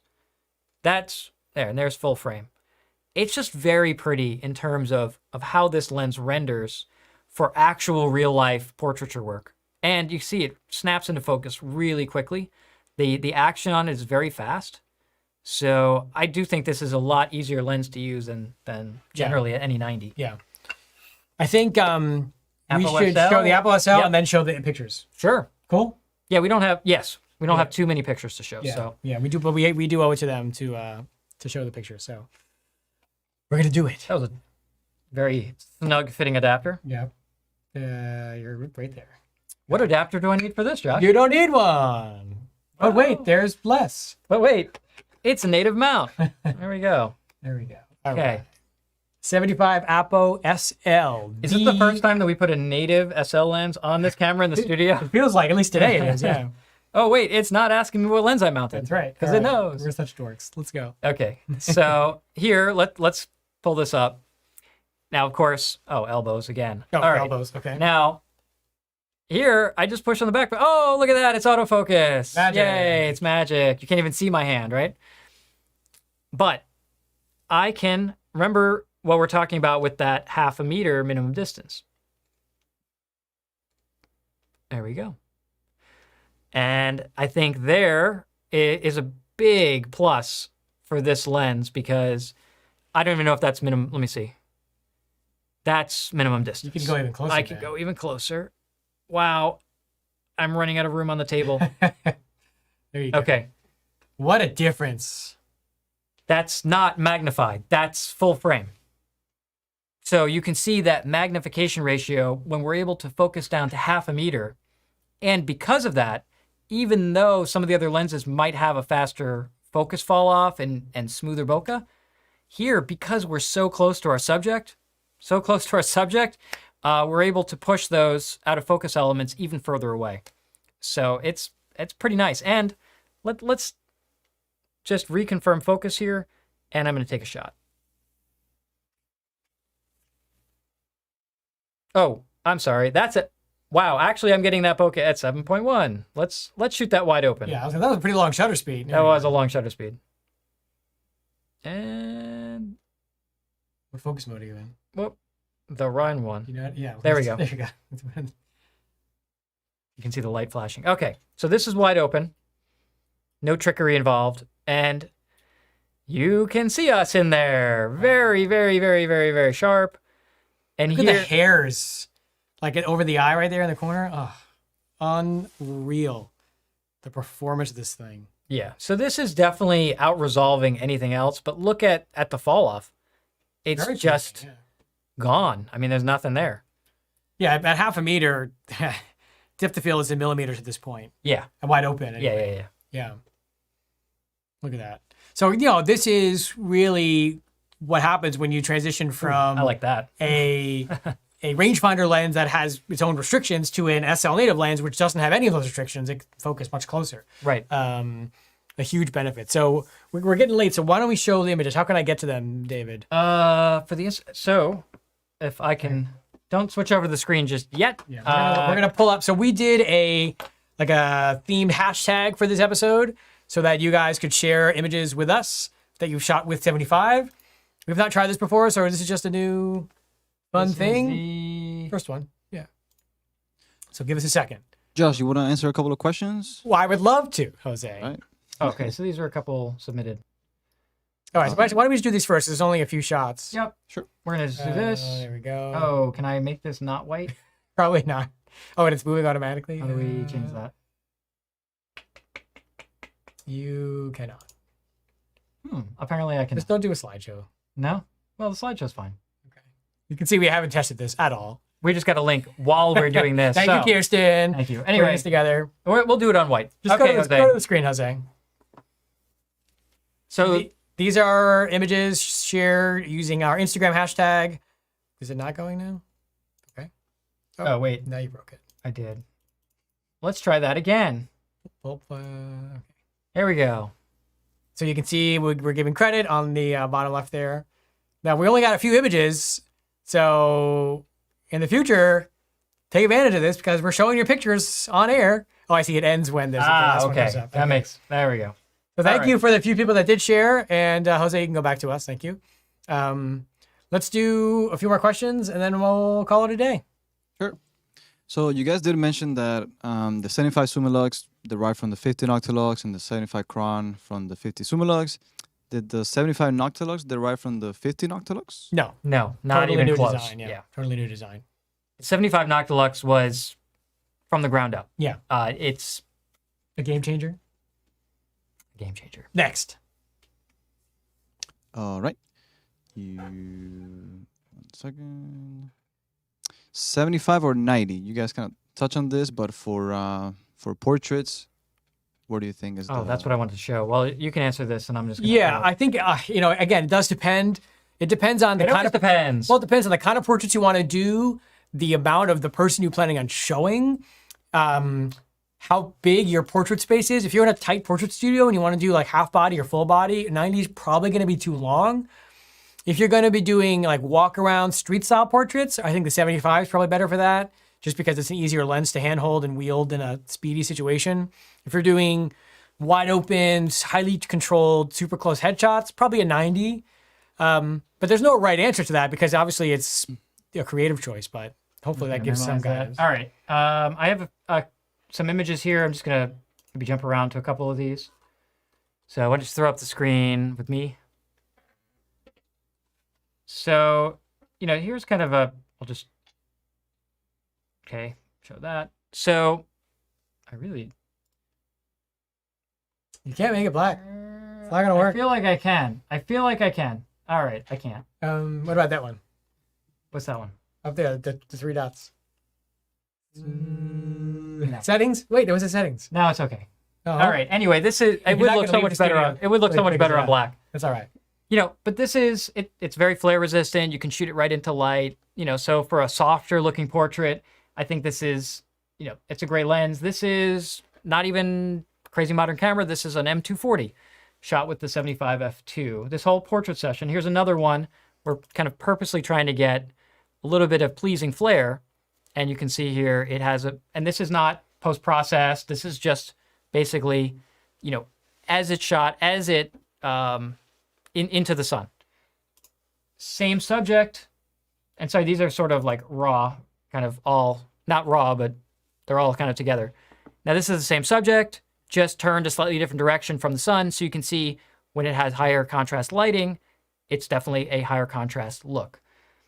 And the one that I'm really, there's kind of a bunch here, but let's see this one. And hopefully I can zoom into this. So where we see that nice natural fall off, there we go. A little pleasing. We might be able to view it actual size. No, that is actual size. So you can see, the eyelashes, the eye, how nice and crisp the point of focus is, but it's not jarring as it falls off out of focus. And this is something that would be shot wide open, the hairs, all the fine detail, and then even though she's standing just a couple feet in front of this wall, it's not distracting at all. And the skin tone is just very natural and pleasing. So just a kind of an idea of what you could use this for, just to give an idea. Or if you back up a little bit, you can do something more like this, where you have a very natural perspective, which is something that you might envision using a 50mm for, right? This to me looks like a 50 shot. It looks like a normal perspective, yet it is the 75 because I did this as, I guess, it's a good exercise. This entire portrait session, I only use the 75 f2 APO just to kind of get a feel for the different ways that it could be used. And I think that's a great exercise, for a lot of people. But Jose, you can come back to us here. I think we've really kind of hammered home, I hope, the point about what makes 75 special. I'm pretty sure we'll do a 90 episode also, so we'll probably rehash a lot of these points from a different perspective, literally. Maybe a different focal length. Yeah, there we go. Yeah, why not? But I think we can wrap it up. What do you think? I think so. Are we forgetting anything? I would also add that besides portraits, the 75 can be a cool focal length for street photography just because of that compression, and you get different photos than just a 35 or a 50. Mm-hmm. So sometimes you don't have to walk, further, but with with more compression, you can get some really cool shots as well walking around. So yeah, I agree it's with not only that. for portraits, it's even That's what I'm saying. landscapes. 35, 75. Great two lens combo. Yeah, absolutely. Cool. Any other lingering questions that I think we did it. not I think answer? we've done it. Obviously, you can leave a comment on the video after it's posted or email us and we'll answer it. Make sure you take a look at the Iceland workshop. Yep. Take a look at the Leica 75mm open job positions link. Take a look at the new polished brass Kamaru and your 75 75 SL review Yep, on Red Dot Apo Forum, SL. which is awesome. There's also, you can read more. There's an interview with Peter Karba where you can read more about the Apo Summicron SL line, which I sat down with him and the head of the SL system, and it's a great resource there. I'm sure there's many more resources, but I think these we've are all done we it. can remember I think right we've now. done it. We've done it. All we can remember at the moment. Again, big help for us if you would drop a comment, tell us what you think, give us a thumbs up. Be sure to subscribe to Red Dot Forum YouTube channel and click the notification bell and select all notifications so you know when we post new content. And you can also help us out by visiting the links in the description and choosing to get your gear from Leica Store Miami. That's a big help. Keeps us, On air. on air, Fantastic. and it feeds my gear addiction to keep adding new items to the studio because It's a disease. Really. It's a look, disease. what can't be fixed with more gear, right? Nothing. Literally nothing. No problems. So thanks for tuning in again. Also, thanks for your patience as we had to reschedule this, but I think we made up for it. I think so. I hope so. We only showed you every 75 that Leica ever made, and then some, and the 2 special editions. That's right. And a couple extra honorable mentions, full history, and the Josh's amazing test shots, as well as some live shooting. And I think we did it, although you did not show some of those. No, I didn't show everything. Photoshops, But yeah. I think we showed. We're going to leave a lot. little bit for next time. That's right. And thanks to you guys for tuning in. And Thank you, Kirsten, and thank you, Jose, and thank you, Peter, for all that as well. Those guys you were going to too. forget. I was going to forget. I don't forget them. And, well, we can't forget Jose because now you can actually see Jose. That's true. Yeah. There he is. You have to see- So here's all of us saying thank you and signing off. We will see you In 2 weeks, in 2 weeks for our next episode. whatever that date is. Stay tuned. Thanks, night, guys. everyone. Have a good night.